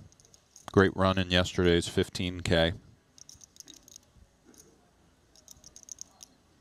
Loon really a player who's evolved and developed since the first time we laid eyes upon him at the Triton Super High Roller Series. And I think a lot of the guys, each successive stop, we kind of take note of the improvements achieved in the inner rim as Roland jams, takes it.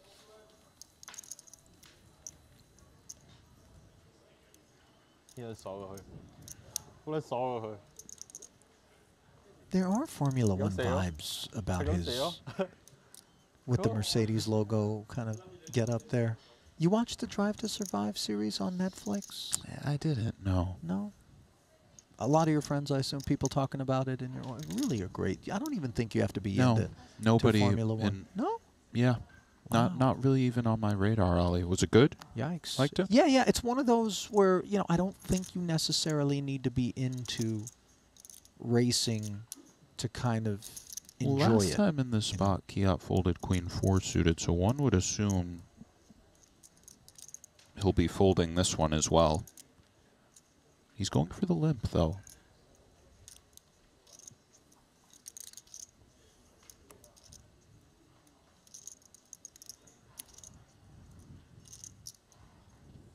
Dust for Hisu, and occasionally, maybe not against Kiat stack depth, we activate with bottom of range so as not to be forced to see a flop, but content to check back. We look up a Jack-Jack 8 club draw for Kiat.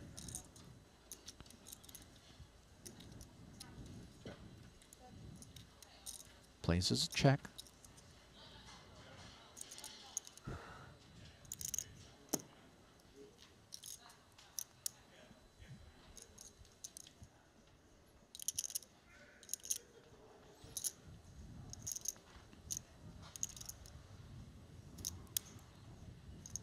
Surzat stabbing Ali.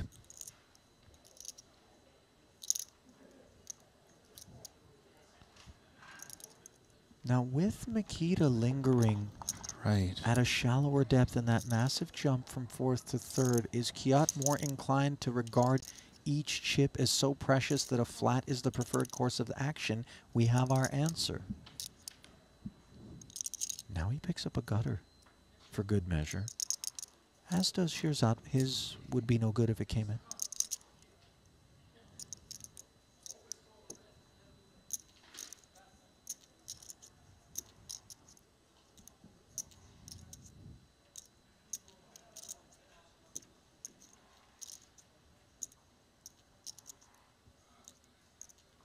Does Surzat keep firing? And if he does, how does Kiat respond? 2.5 in the middle, he checks. Some assumptions, perhaps, that Kiat's willingness to call that bet on the flop is going to be attached to something quite reasonable. Indeed, and for Kiat with queen high,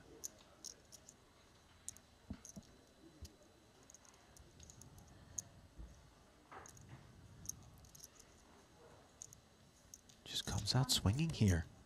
He does go for 1.8. Over half his stack, and this is very meaningful. Nicely done, by the way. Sometimes in these spots, even though we bluff with the best hand, we prevent check, bet, fold. So there is still merit to bluffing out an inferior hand. Surgical exchange there, and one that was disappointing for Batsiakuski. Surzat doing a little prodding. I had a big hand. I lay down for you. You have the jack, right? I have a big hand too.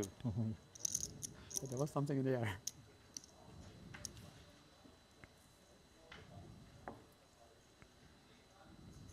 Did you catch that little hand movement there from the dealer? She got a little flavor out there in the box.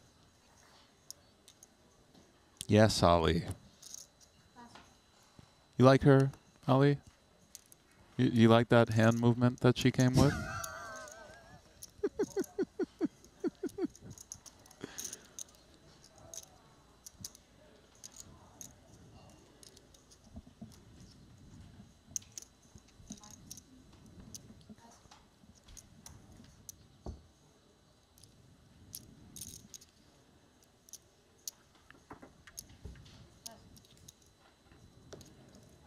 There's some fans in the chat as well, for the record, Nick. But I was just alluding to... By the way, nice to meet you, Ali Najad. I do some of the commentary here in the interviews. I don't know if we've met, but I just want to say you're doing a phenomenal job dealing. And everybody relax. By the way, I travel the globe a lot. Follow me on... This is Instagram. No, come on. Yeah, also, by the way, I have a girlfriend back home. Love very much. All is well.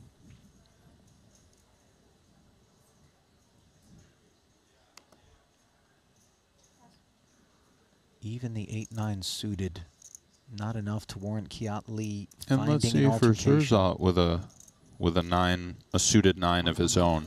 He's going upstairs. Yes.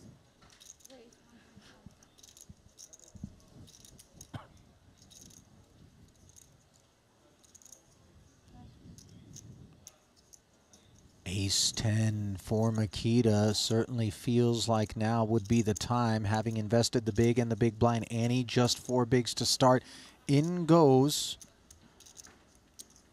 Good luck, Makita. 200 back. Not all in quite yet. 7-5 deuce. And this is how we'll get there. A lead from Makita. Backdoor spades, 2 overs. Of course, Hisu not going to step away. 3.35 in the middle. And relieved will be Makita to be in the lead, but will he hold?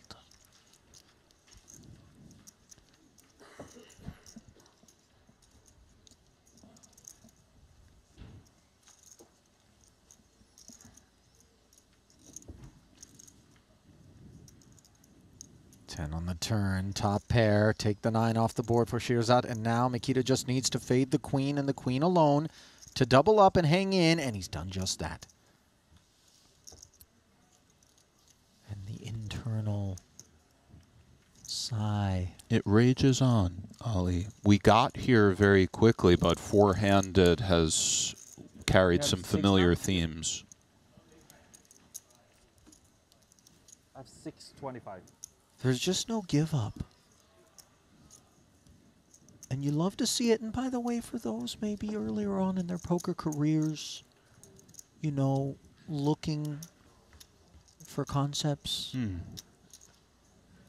if we're honest with ourselves, when we get down to those 3 and 4 big blinds, we don't really feel like putting a lot of thought into things at times. Likely things haven't gone our way. Emotionally speaking, we're probably a bit discombobulated, but yet observe the greatest and how they deal with these spots. There you go, Ali. Realize that it isn't over until the old corpulent lady belches out a tune. Rolling with the deuces. Take it, sir. Mr. Rokita. What was that you described her as? The what lady? The corpulent woman. I assume that means obese? Yes. Corpulent? Yeah. Wow. Look at you. Corpulent. It's not over till the corpulent lady sings. I said belches out a tune, actually. Belches out a tune, yeah. Wow. You've kind of observed that I am a boundlessly self-indulgent human being, and this was an example of that, if I'm being honest. Yeah. It was for me more than anything. Actually traveled a bit with Ali this time for the first time. You know, around the world. It was a harrowing experience. Listen, you might have gone to the wrong airport in Seoul for were it not for me. A little bit of a decision. He knows Roland is coming through with all sorts of cards, but yet still ace-5. And if he folds, sometimes Lee gets it in, or Sirzat for that matter. Yeah, you have 5, right? 3, 4. Yeah. 4.8 after pull.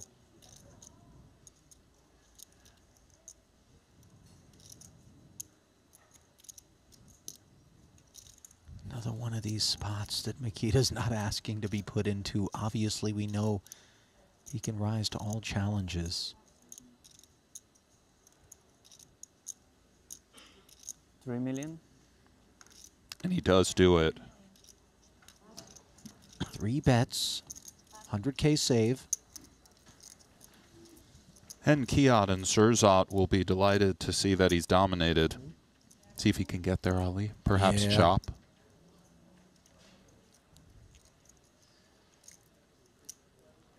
Really has been an unpleasant affair for the most part for Makita.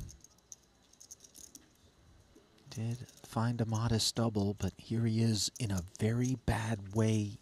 7.5 million in the middle. Can the Belarusian stave off elimination once more? Dominated and finds the 5. can't get rid of him. Well, let's not speak too soon. True. Spades are in Rokita's corner. 7-8 would be disastrous. So would a 9. Oh my. It is just the stone cold 9. Note the lack of any premature celebratory posturing from Bads. Been down these paths before, a nasty turn, and can't find the needed 5 on the end. Makita. As the road finally comes to an end, deep levels of resiliency on display out of Mikita Badziakuski. Gave it all he had, Nick. Worked with what the deck gave him to great effect. He always does, Ali. But in the end, can do no better than 4th place here in event number 2, the 20K 8 max. That payout, $355,000. Nothing to scoff at, especially when you consider that he's adding it to an already incredible tally on the Triton Super High Roller Series, inching his way toward $20 million on tour. But in the end, leaves behind the podium. 439 on lockup, 160K jump from 3rd to 2nd, and of course, 305 from 2nd to 1st. As we battle on here in event 2.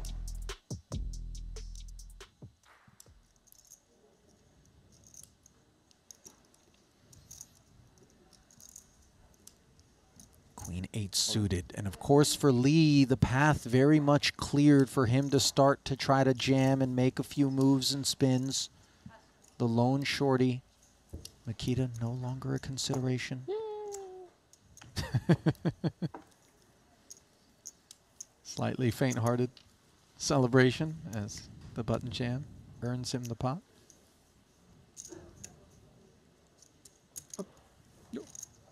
He posed for me fast. Yeah. No, no, no.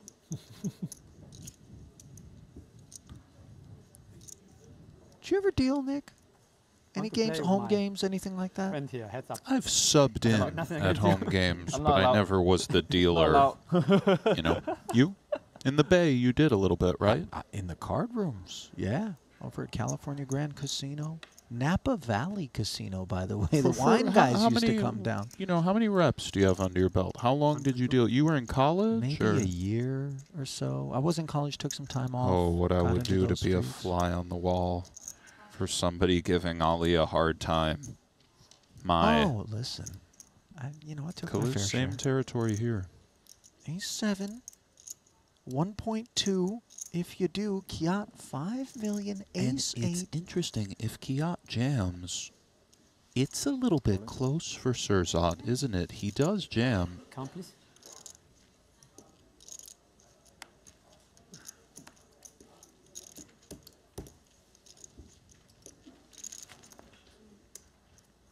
Asking for the count. Surzat could have just gone for the One. jam straight away. Okay. Or something of that ilk. Now, this is a little bit annoying if we're in Surzat's seat. It's not right. It's not right. It should be less. 2, 4. This is 2, 3, 4, 5. Yeah. 525 people. Yeah. It's 5, 5, 35.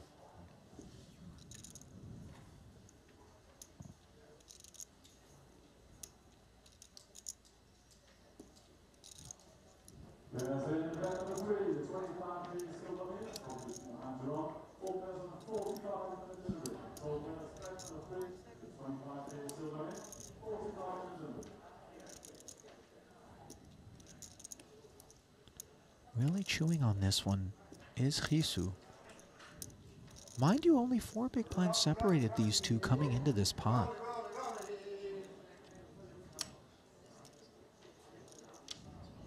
And your suggestion is he finds himself in this predicament by virtue of the fact that he didn't open the pot for something larger that would have potentially left Kiat? Well, that's just objectively true had he, you know. Just and jammed. he does get away. And mind you, he was pipped, so bravo, Surzat. A close one.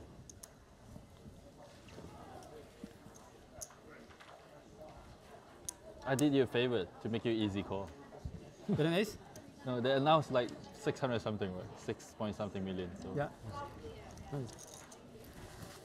Yeah, looks really strong, right? No, no, it's not 6, right? No, I saw it's not correct. I just like have to correct. I'm not gonna take this advantage of you. Your small blind, and the last 10. It's 3? No, 255. Oh, okay. You don't have the number. 250?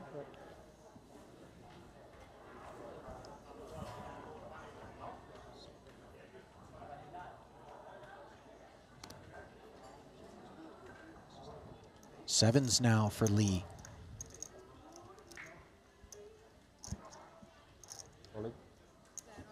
Looking for an upswing. Come on.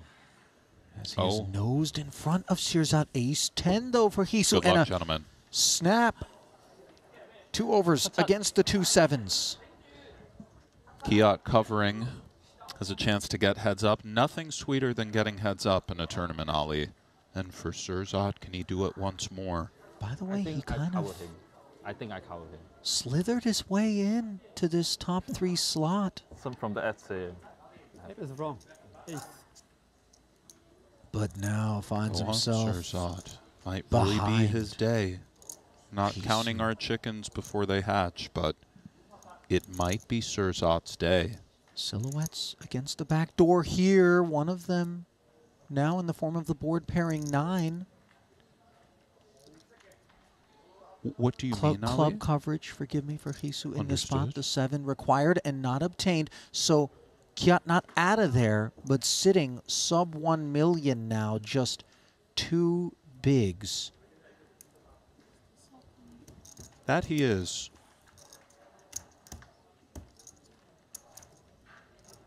So we're going to do a little accounting under the watchful eye of Sonny This is yours, yeah? in the Yes, background there, verifying. What is it,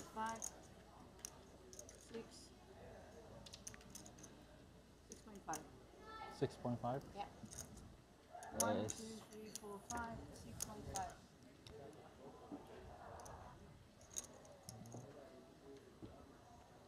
5? Yeah. 6? 6.5, correct? Yeah. Yep. Oh, So this is 1, 2, 3, 4, 5, 6.5. 1.5, 1.3, 3.5. Yep. Yep, we're good.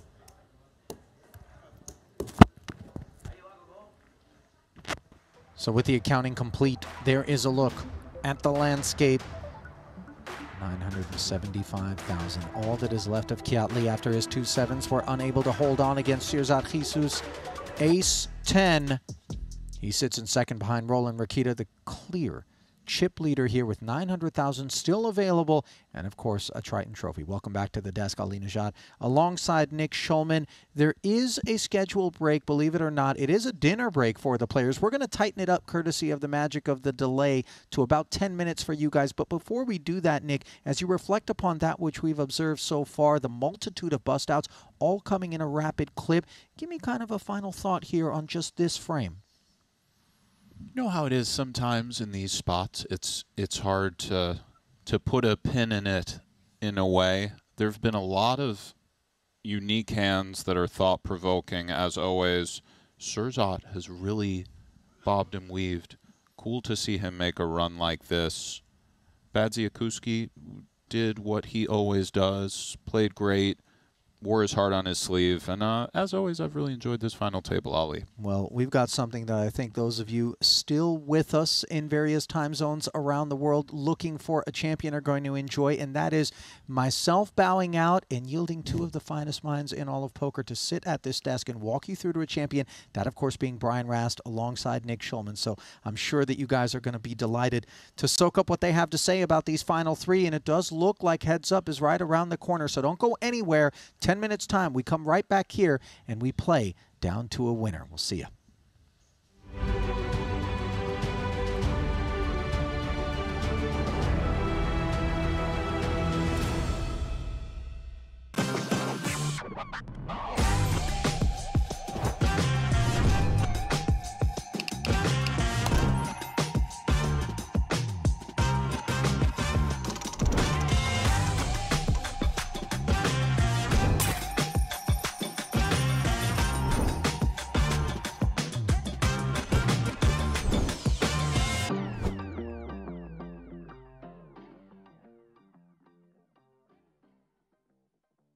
Welcome to the Daily Dose of GTO Quiz of the Day.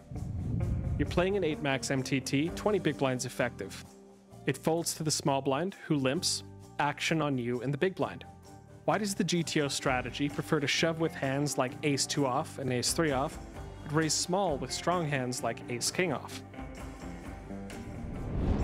Find the answer in the Daily Dose of GTO, our free ebook designed to help you master GTO poker in just 5 minutes per day. Introducing the all-new betacr.eu, the premier destination for sports enthusiasts. What sets betacr.eu apart is our exclusive offering of live-action prediction options on the Triton series. Experience the excitement as you predict the action while watching your favorite players live. But that's not all. By opening your account now, you can take advantage of our incredible offer. Receive a generous 15% free play on your first top-up, up to $250. Become a part of betacr.eu and elevate your live sports engagement experience.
Just seize the wonder.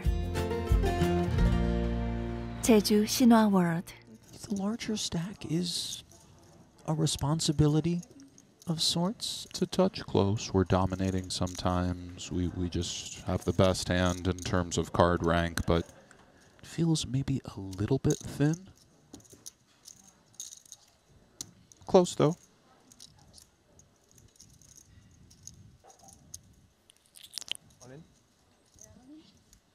He does jam to... Oh, and we have a snap from Tobias. Yes, so we do. Huge spot here. So suddenly, the prospects of perhaps, dare I say, another double elimination are upon us. Granted, Rokita does not have the best of it, but he does have both parties covered, as 3-6-5 is in the main, 3-5 is on the side. Will the theme of double eliminations continue? And you have contact lenses now? Nothing? Not long from now, we'll have our answer. Okay.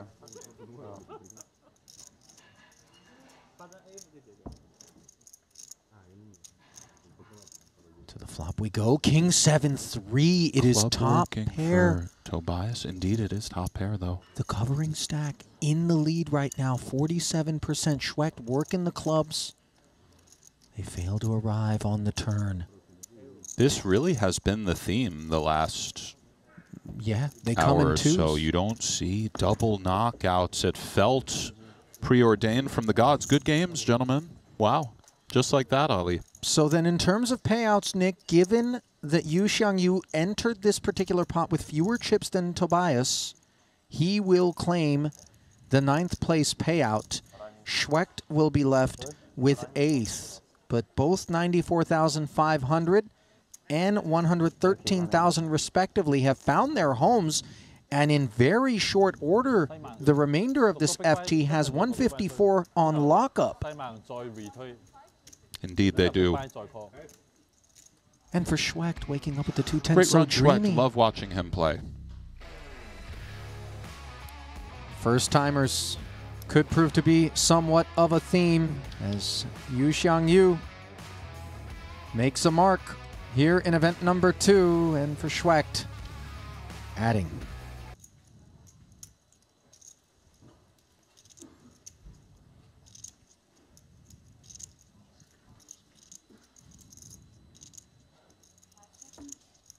Ace-10 suited for Demir Time Bank.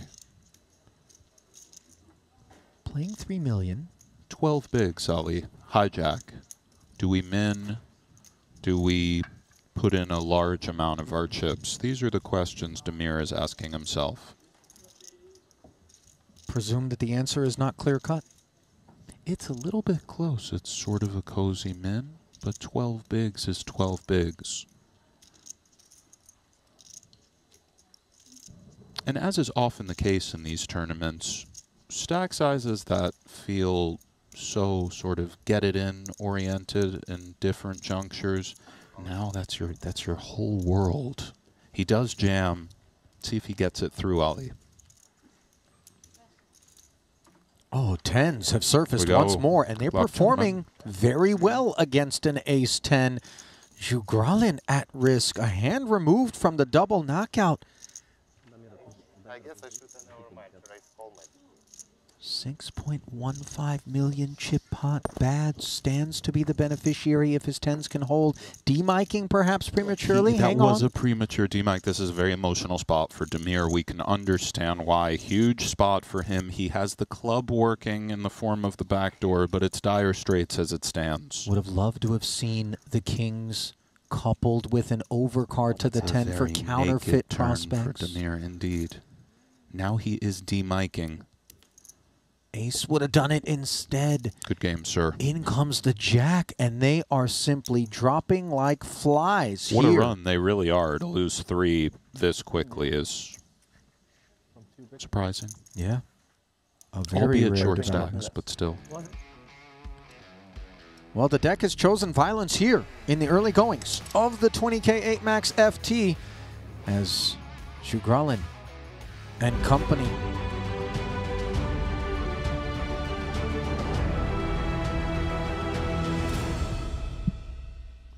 Hello, everybody. Welcome back. I'm Nick Schulman. That's Brian Rast. Delighted to be joined by you, by the way. Hello, my friend. We've never, sat up here, so this is nice. Have you caught any of the coverage? Me too, man. We've never been in the booth, so I'm excited for this. And Likewise. I've caught just a few of the recent hands. You know, the one that stood out to me as being quite interesting is the, I think there were 4 left, and Makita had 8s. And just kind of barely was second in chips and was 3-bet and ended up deciding to fold. That seemed like a very interesting spot. I'm wondering what you guys thought about that in the booth when it was happening. Yeah, it did. It was very close. The dynamics of the shorter stacks, I sort of didn't anticipate fold as it was happening, but he folded. Yeah, I know. Whenever you're watching, I feel like, and you see world-class players make decisions, it always makes me question, because as I was watching the hand, I didn't think so either. I was kind of more considering a call versus jam. Okay, the bluffs there that might only have 1 overcard, king 3, queen deuce, ace 4, etc. Let's just keep them in and, see a flop. I don't know, but he ended up deciding to fold. So Indeed, he did. Very interesting spot. And this setup right now, 62 bigs for Roland, 26 for Surzat, 2 for Kiat Lee. So we would think Roland can apply a lot of pressure to Surzat, and can Kiat spin, Brian? We'll find out. Has Surzat been especially conscious of ICM? Do you think he cares a little bit? I do think he cares. Okay. We're going to cut down to the festivities. We're going to see how this thing shakes out. And let's cut down to the table.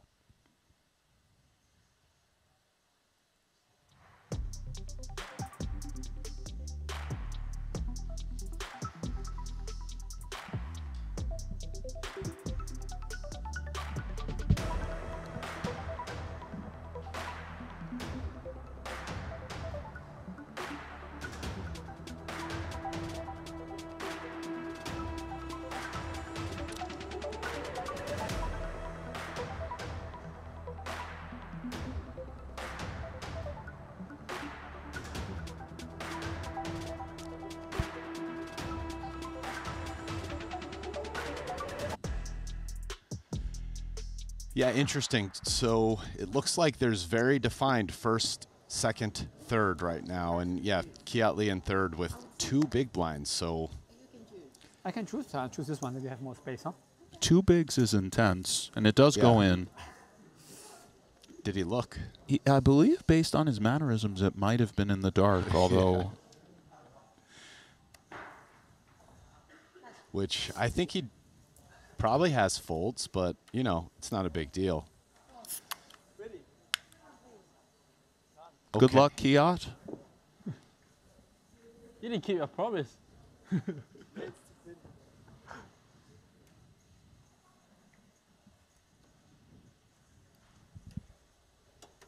King Jack, a 3-2 favorite against 10-9 suited. Ooh. Not on that flop, Ooh. though. Ooh. Perhaps too many outs. I think you're ahead. Well, it'll you're be ahead. too many outs 37% of the time. You know? It is a sobering way to look at it. Deuce? Deuce of club?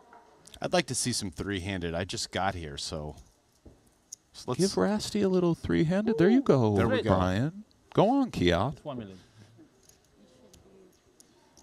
What's your most memorable spin in a tournament? Do you have one offhand?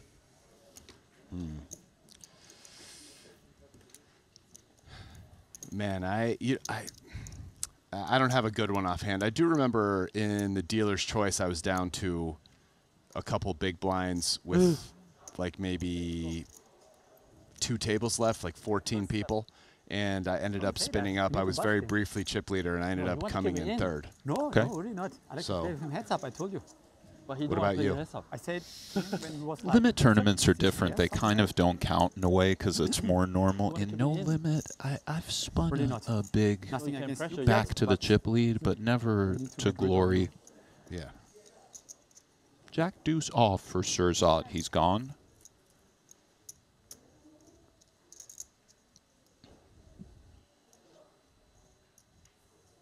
Touch of posturing from Roland. Yeah, not too much to think about. This is a very nice hand for the situation. No limb trap. Okay, what do we have here?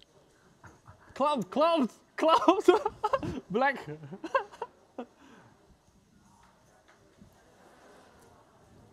How can you have so strong hands? Yeah, I can ask you too. Black, black, black. Okay, Kiat on the free roll. You did. Always a good spot to be here. Nothing.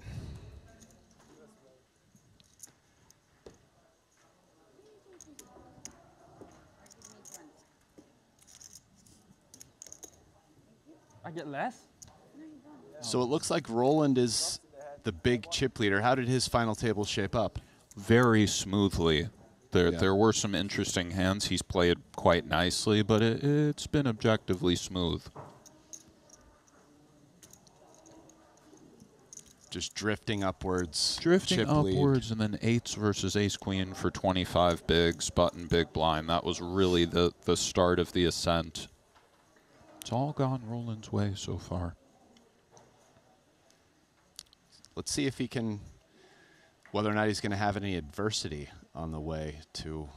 There hasn't been much thus far. Must be his first Triton title. I mean, I'm not certain of that, but it feels like that's probably the case. This is interesting for Kiat, 4 bigs. Lets it go. And a wise choice it was. That big blind ante looms large short-handed, doesn't it, Brian? Yes. Yeah, you're charged 40% more every round, 2.5 blinds. When you're really short, that adds up. Now That's a lot of blinds. Yeah. How much do you have? 3.3? 3.9. Big blind. Big blind. Kiatley, long time Triton contender, and from what I've heard, one of the very best short deck players. I've heard that as well. Yeah.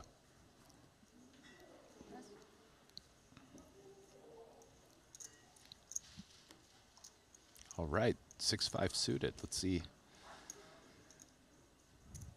This is a tricky spot for Surzat. Goes for limp. Ideas aren't entirely clear here. Again, Kiat with 2 bigs. Yeah. Roland lets him see a flop. 1.8 in the middle. Ooh. This flop is all Roland. I don't really know how Surzat's going to win this hand. Don't see many paths for that. The paths do seem slim. I think it would involve either bet call or check and something like a 4 or It's 5. always funny when Surzat finds a way to win. He starts with check. Okay. Okay. Oh, and a very dynamic turn card. Surzat with the low gutter and the spades, and of course Roland sliding into the nuts. Kind of a slippery check from Roland in position. Almost a pseudo trap in a way. Oh, wow. Interesting. And Surzat checks again. Yes, I agree on the flop. Given his check back pre, check back on the flop. And by the way, very under-repped. Do we find some check raises here, Brian? As Surzat? Again, of course it's so uncomfortable with Kiat's stack, but this is that sort of hand, although unclear. Yeah, no, I agree because it's so hard to just check is doing call. it. Check call Exactly. B67 or whatever, right? Right, Yeah. and he does do it, raised to 2.8, and naturally this is the dream for Roland. Yeah, let's see how he evaluates this. And, I mean, I'd imagine he might end up calling here. It's one of those interesting spots where he does just jam. Yeah.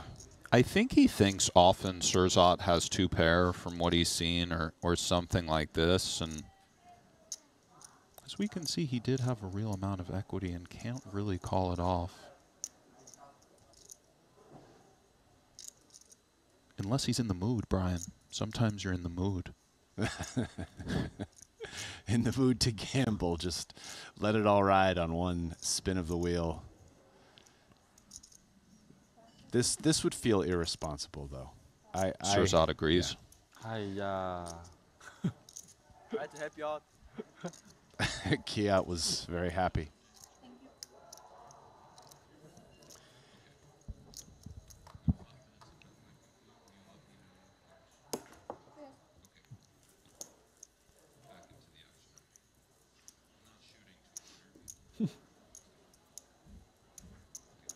Top 2 or 7?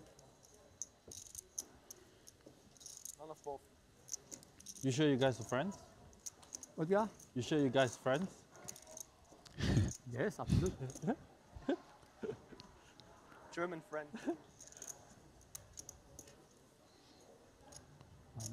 Kiat appears to be joking in that it doesn't seem like they're playing like they're friends. That No. what I gathered from that. It's interesting for Surzat. He goes for just raise. Yeah, I wonder, can he open jam that, or is that just too irresponsible with the 1.1 big blind I was stack? thinking maybe open jam is preferred, although not entirely clear. And for Kiat, it would appear he's priced in with 2 bigs. Yeah, you can't get carried away with that there, but it seems like hands like this really should perform well as open jams. I kind of like to just defend. Ooh. Go on, Kiat.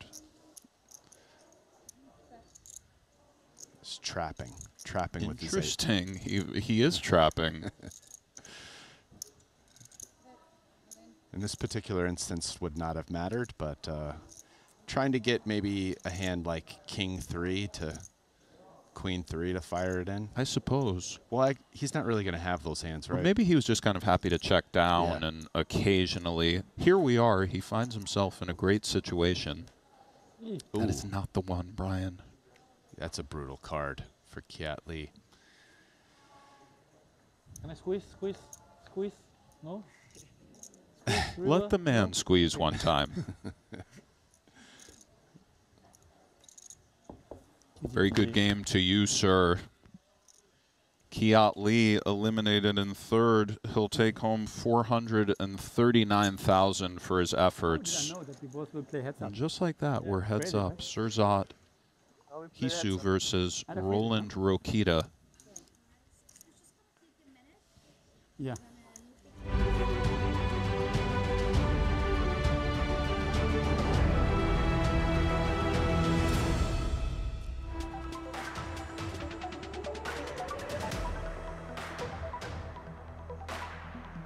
Decision also by Hizu not to lead. The hand is kind of a great mix of value and protection on a board where you rate to be able to lead quite a bit. Now it gets trickier. Roland content to just go to showdown with his queen, and this might very well go check winner for Surzat. Maybe he gets greedy, Brian. A little block? Maybe a little block. He's thinking about it. Okay. Roland's going to be happy to check back queen high there. Yep. That's good.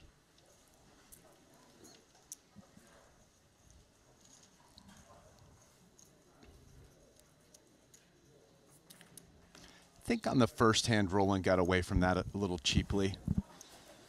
I think so too.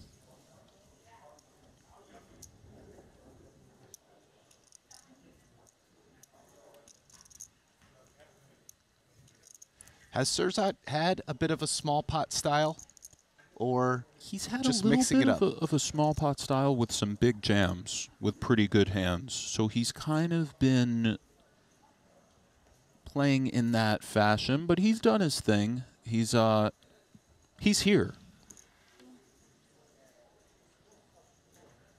And he's very composed at the table. He has a nice kind of even keel presence. Limp check.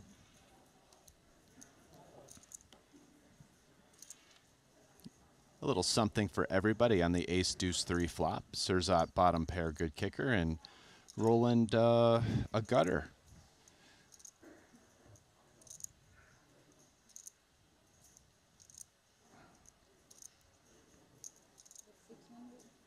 Curious to see Roland's response to third. He does have that gutter, as you said. Yeah, the one thing I can't see him doing is folding. Not with jack high in the gutter. 2 overs to a deuce and a 3. 1.8. Yeah. He goes for 1.8 and really puts Surzat's exact hand in something of the blender.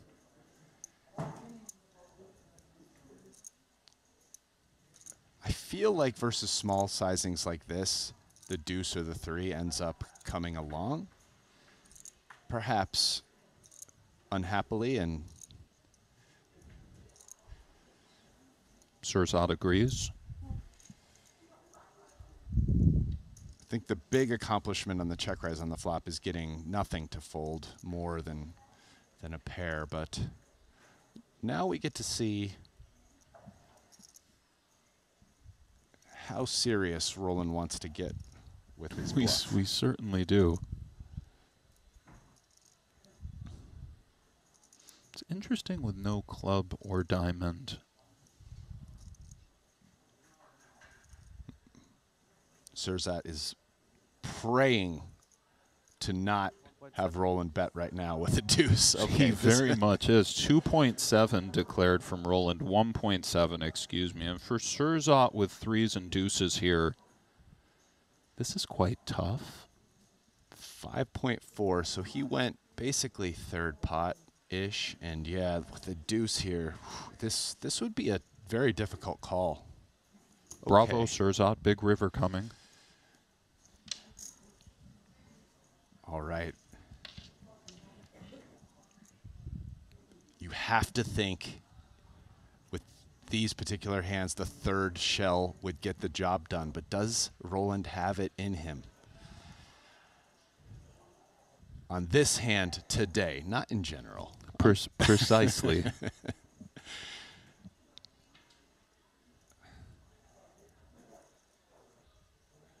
tricky. Limp check, third, raise, call, third from Roland on the turn. He does shut it down, and Surzat, we would imagine, would be delighted to do the same and see the good news. Perhaps he turns the deuce into a bluff. He does not, and again, good news for Surzat coming. Big pot, all things considered. I mean, that gets it pretty close to even now. Huge pickup for Surzat.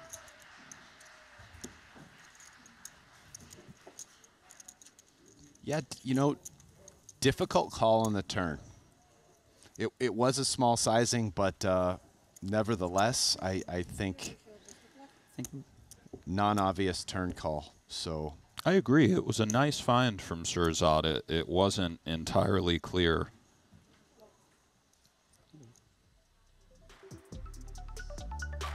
And as you said, it's gotten a lot tighter than it was to start. 27 million for Roland, 18 for Surzat, 600K on the big blind.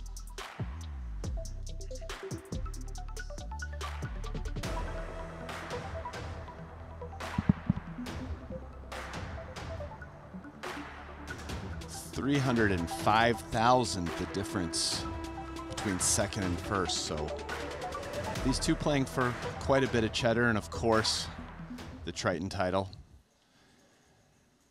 the three-pronged trophy. The three-pronged trophy is sweet. Yeah. Yeah, definitely could find a nice place on a mantle or somewhere in the home.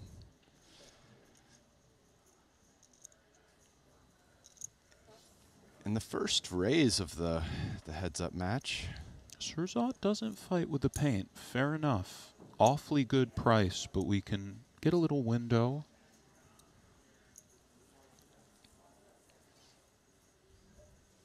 Yeah, it definitely seems like he's approaching this relatively carefully. Carefully, but then take stands, as we saw with the deuce, but agreed. But I'm curious if he ends up trying to leverage that image at some point in the future with maybe a big bluff or a big 3-bet. Oh. Oh, my. This feels like a setup.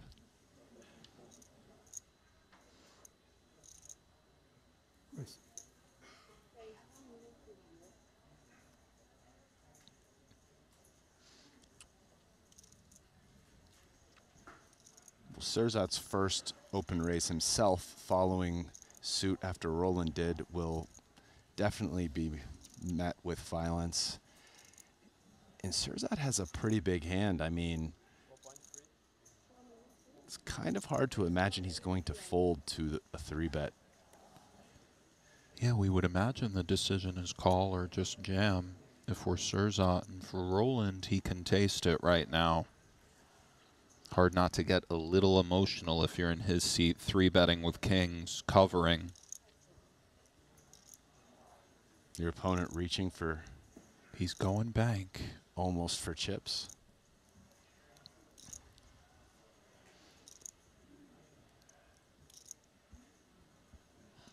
Could see both for Surzat. Yeah. All in. I think. And he does jam. Good luck, gentlemen. Roland, of course, snaps. All in with the best hand covering for the title, Brian. It's okay. It's a good spot to be in. It certainly is. I mean,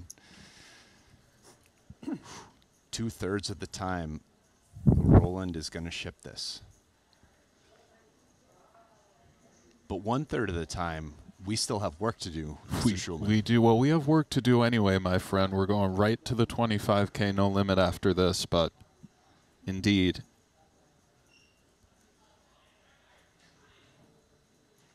Oh, and Surzat does slide into the ace. Of course, the straight draw working for Roland, but we saw a pretty deflated look there on Rokita. 6 outs twice. He needs some paint, and that won't do. In fact, that removed one of his outs. Indeed. Queen of Hearts no longer available as it gives Surzat the nut flush. Go ahead, Surzat. And just like that, he's flipped the script.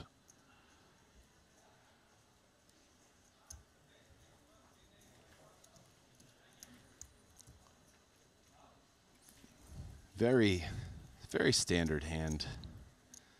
Surzat's really only decision there whether he wanted to call or jam pre, and he went with jam, and we got it in and ran it. And sometimes that's just how the cookie crumbles. Indeed. You know, one of the sometimes not too appreciated things about poker, we have the winners. And that's who you remember a year later. It's so true. I was just thinking that. It really is amazing how fickle it is. And 2/3 of the time, Roland, this was over. This was a wrap, and Roland was the winner. And you know, now he's not out. He could still get it done, but he has a lot of work to do at a 3-to-1 chip disadvantage. It appears.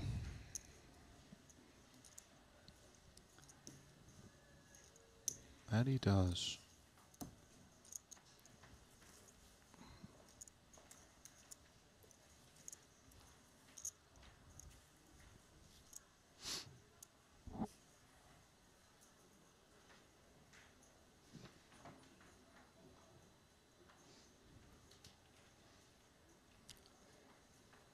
What do you think, chat?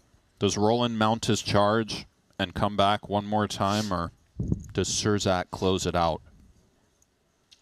Let us know. Thanks for rocking with us all night or all day, perhaps even in the morning. Very international chat right now, Brian.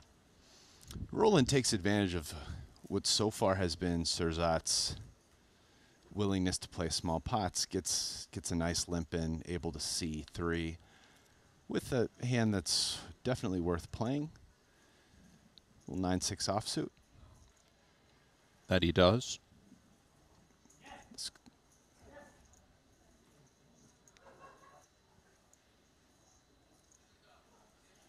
Surzat yet to act. He has checked.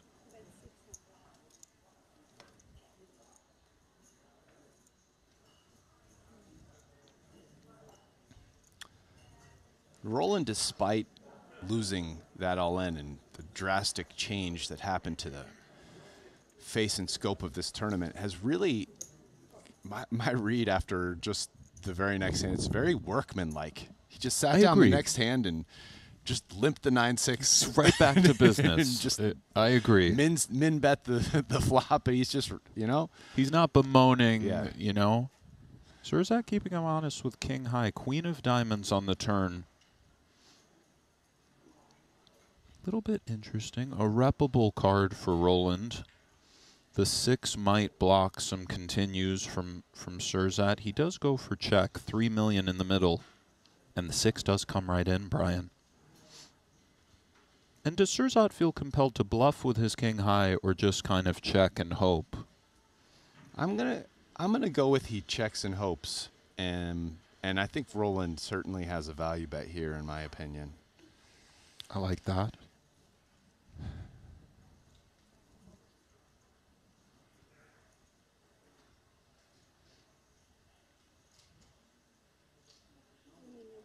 I believe 2 million is declared. I like this. Targeting the 3, even some sticky king X. But really the main target is the 3. Surzat's reaching. He was fondling. We see him fiddling with the oranges.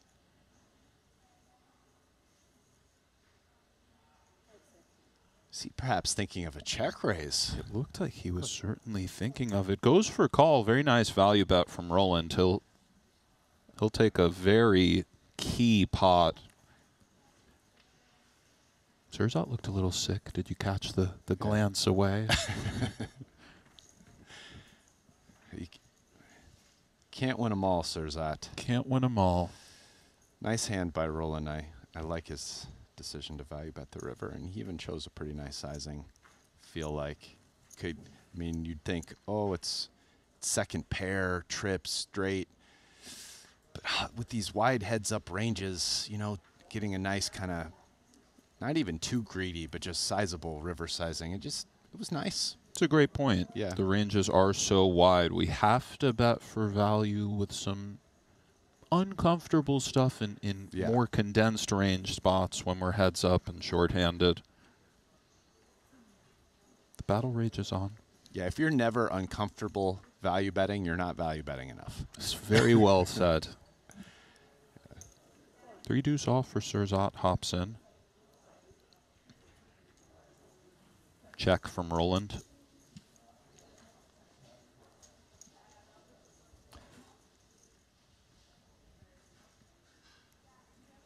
Saw a 3 in the window, and the open-ended straight draw behind it for Roland.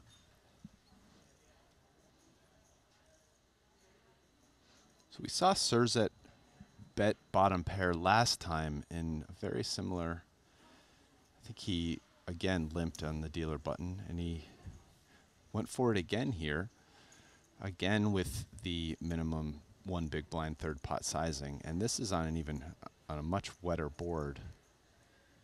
Roland has options here. One of them isn't fold. It's a curious thing in poker how sometimes we prefer to raise a gut shot than the open-ender because it's so clean. He does go for raise. See how Surzat responds. Surzat's gone, Brian. Bravo, Roland. Clawing his way back seamlessly after the unfortunate King-King A7. Well, so far, he's 2 for 2 for attacking these bets of Surzat.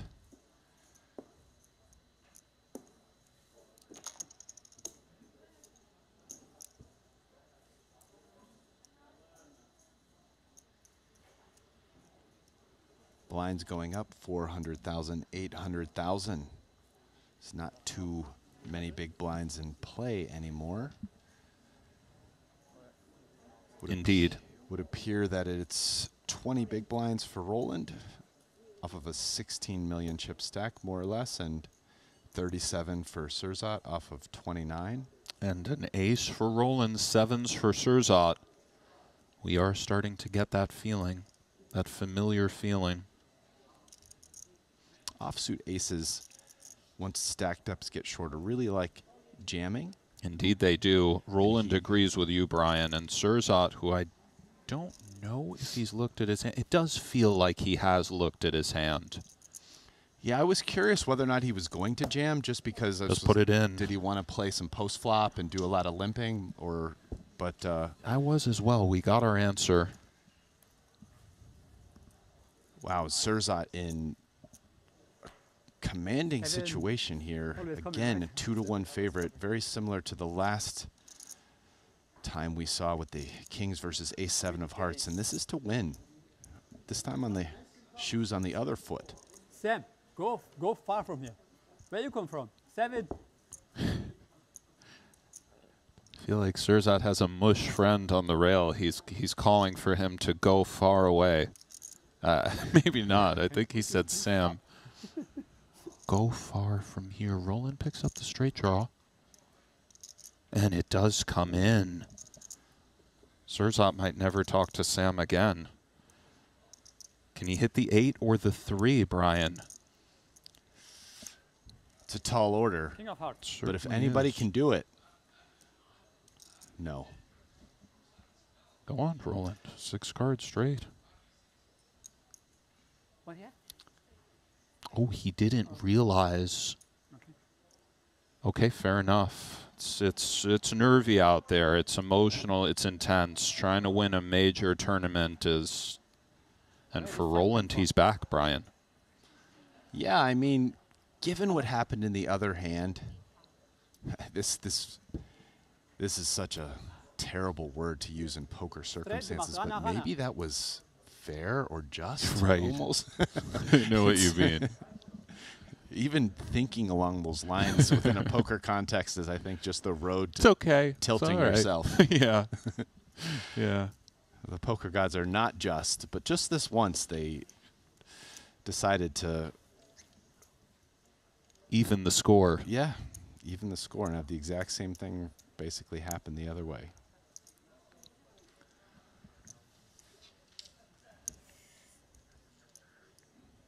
So we're back pretty close to where we started. And we've seen Roland go through these ebbs and flows throughout where he's grabbed the chip lead, gone down, and he always seems to march his way back today. Aber warum der aus dem Loch gekrochen kommt, du, das habe ich nicht verstanden, warum der seinen Mund aufmacht da hinten. Wer? Der solche Peter. It's 8, right? Let's see.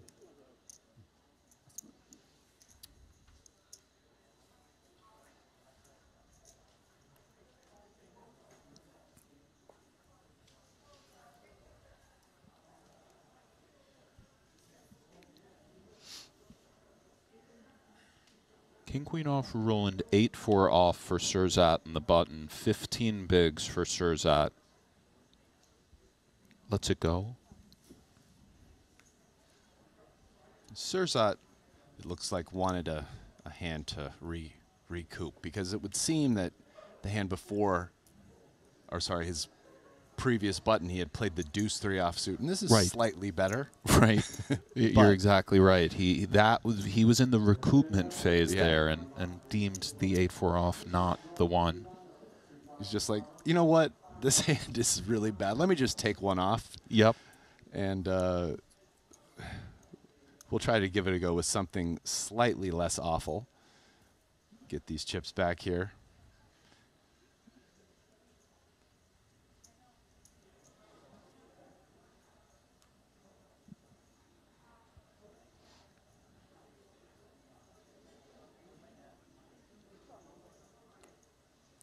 Roland goes for the limp. Does seem close between limp and jam. And for Surzat with Jack-6, he's content to check.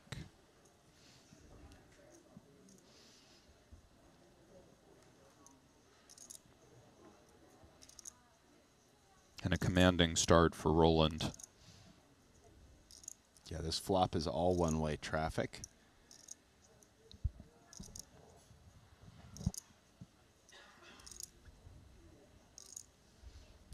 Roland with a decision here whether to kind of slow play his hand to check it back or go ahead and get value and increase the size of the pot, and decides to bet. Do think you could go either way with that one? I think so as well. Merit to both. A lot of hands with only one overcard are going to fold, such as Surzat's, and could maybe extract something out of them later, but then again, you do have middle pair good kicker, so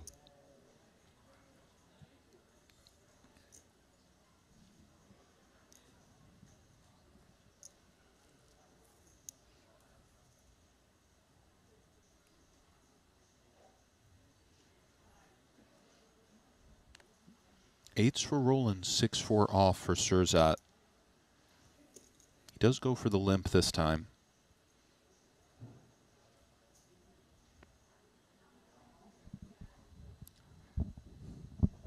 the limp will definitely not slide. And I like this from Roland. He goes for the non-all-in raise as opposed to just jam. 8-8 in the face of the just limp heads up. So strong. Surzat does let go of the 6-4. A pair big enough to want some action, you feel? A decent amount of the time? I think a pair big enough to want a little action. It's cuspy, though. Smaller pairs certainly just all in, but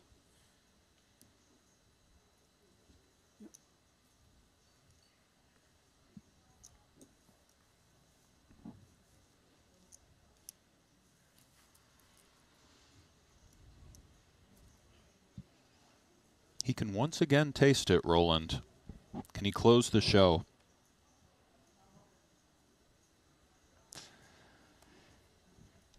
And since Roland's double up, there's really been an inequity of hands, I would say. Surzat has gone cold. He is gravitating towards the bottom of the deck at the moment. Yeah, all bottom 10% stuff, while Roland has good to very good hands. No, Roland goes for the limp. Interesting. Surzat with 10 bigs. Happily checks his 3-4. And finds himself drawing almost dead. And to touch upon what you were saying before with the Queen 8, we can really see the merit of checking a hand like this particular time. He is just stabbing.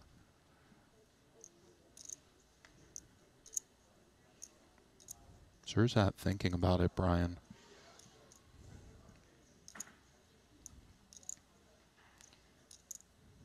Feels maybe slightly frustrated at this point. Maybe a little bit. You know how it is when you go card dead for a little while. That, to me, is the most frustrating realm of poker, just card dead. Yeah, you feel so cuffed, you know. Here I am, just one person away from winning the tournament. I just got through hundreds. Now we got one more. Stone sick. You're really doing this to me right now, poker gods, aren't you? You're just loses the 2-1 favorite and then stone napkins, huh? Thank you. Okay, he's got the queen, sub 10 now. Does he put it in, or does he just go for the call? Let's see. He goes for the min. And he does have Roland in all sorts of trouble.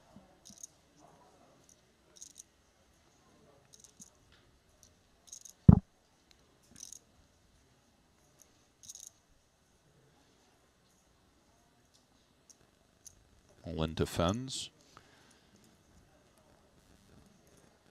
Likely worried about that sizing. Sizing feels like it could be quite strong, given how short he is. Indeed. Obviously, some bluffs, such as Surzat's hand, can be in there, but also some very strong hands, potentially.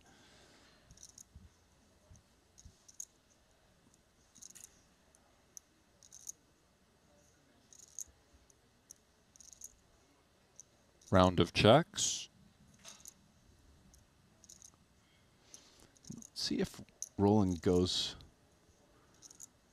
if he tries to win this somehow, either on the turn or maybe a check to the river bluff. I think he can feel pretty certain that Jack High is not likely to be good. And if it is, he probably has no showdown.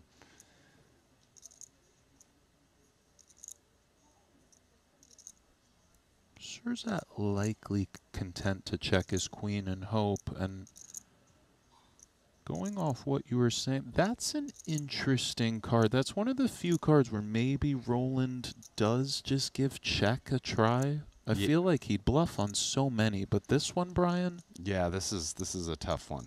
I agree. Yeah, and I think Roland agrees as well. But yeah, I mean, take it, Surzat. I mean, I think a bunch of cards would have been obligatory bluffs, like an 8 or a 7, but we could have even seen stuff like 5-4 deuce and. Agreed. Yeah. But yeah, not a 10.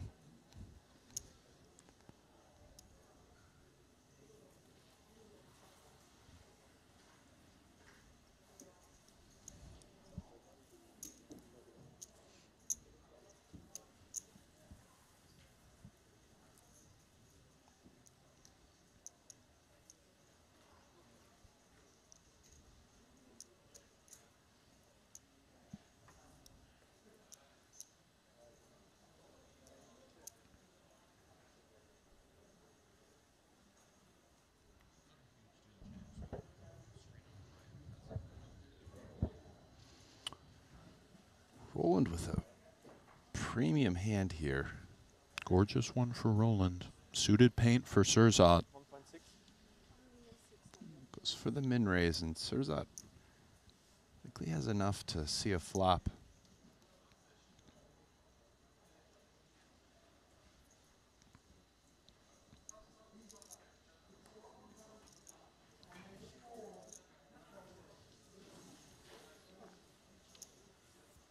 He does defend.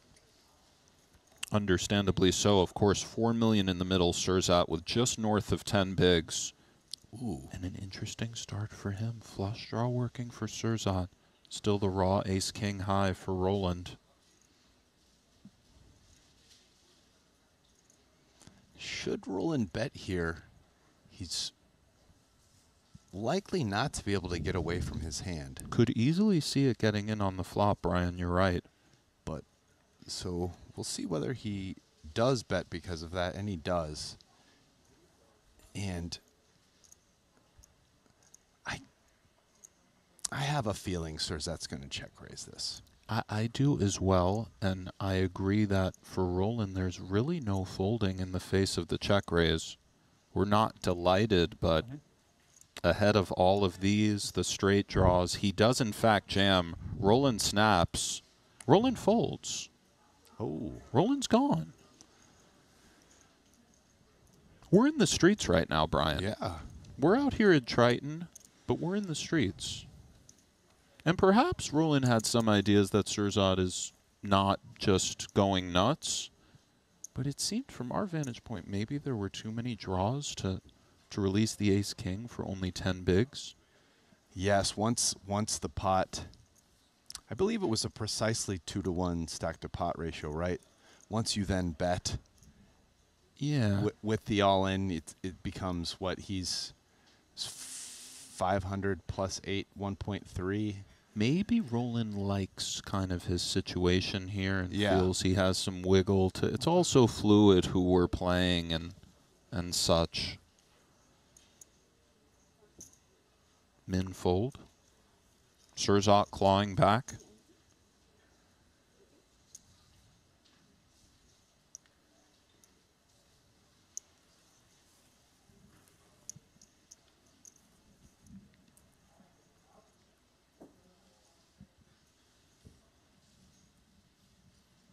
It's very interesting too. He snap folded.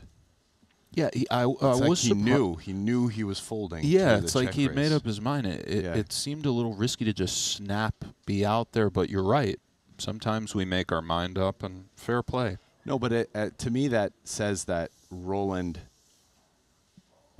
had his plan. He had his plan, and for whatever reasons, he probably has some reasons.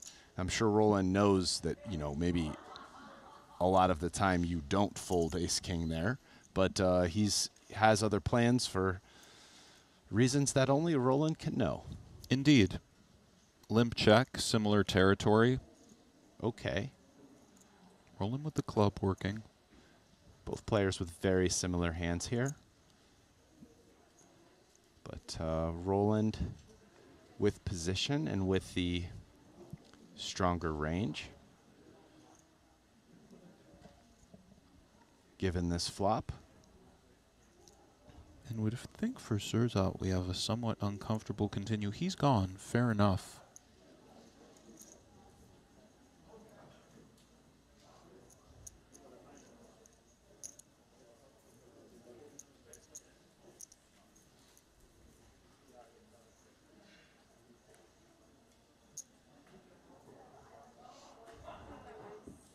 Still 400, 800 on the blinds, with, of course, that extra 800 from the ante, which, again, looms so large heads up.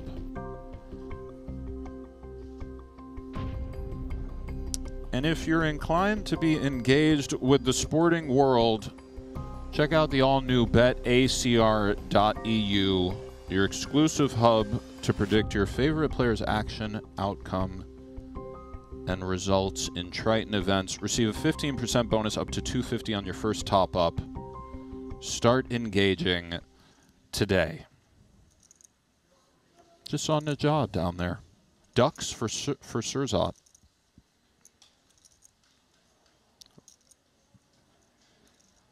Nines for Roland, by the way. I got fixated on the ducks, and I missed the Ninas of Mr. Rokita. Well, the pair versus pair for he does put it blinds. This is Roland finds himself as a 4-to-1 favorite for the title, Brian. And this is even more commanding from a probability standpoint. Instead of 2-to-1, 4-to-1.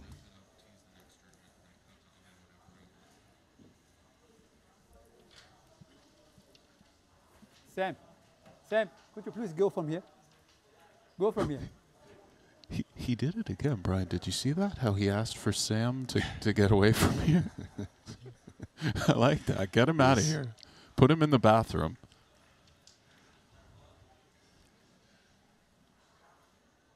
Ace. Or sweat. Very nice flop for Roland, even 2 hearts.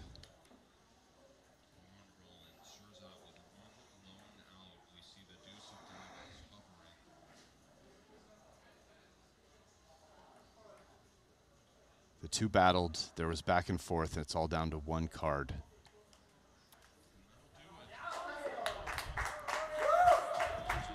GG.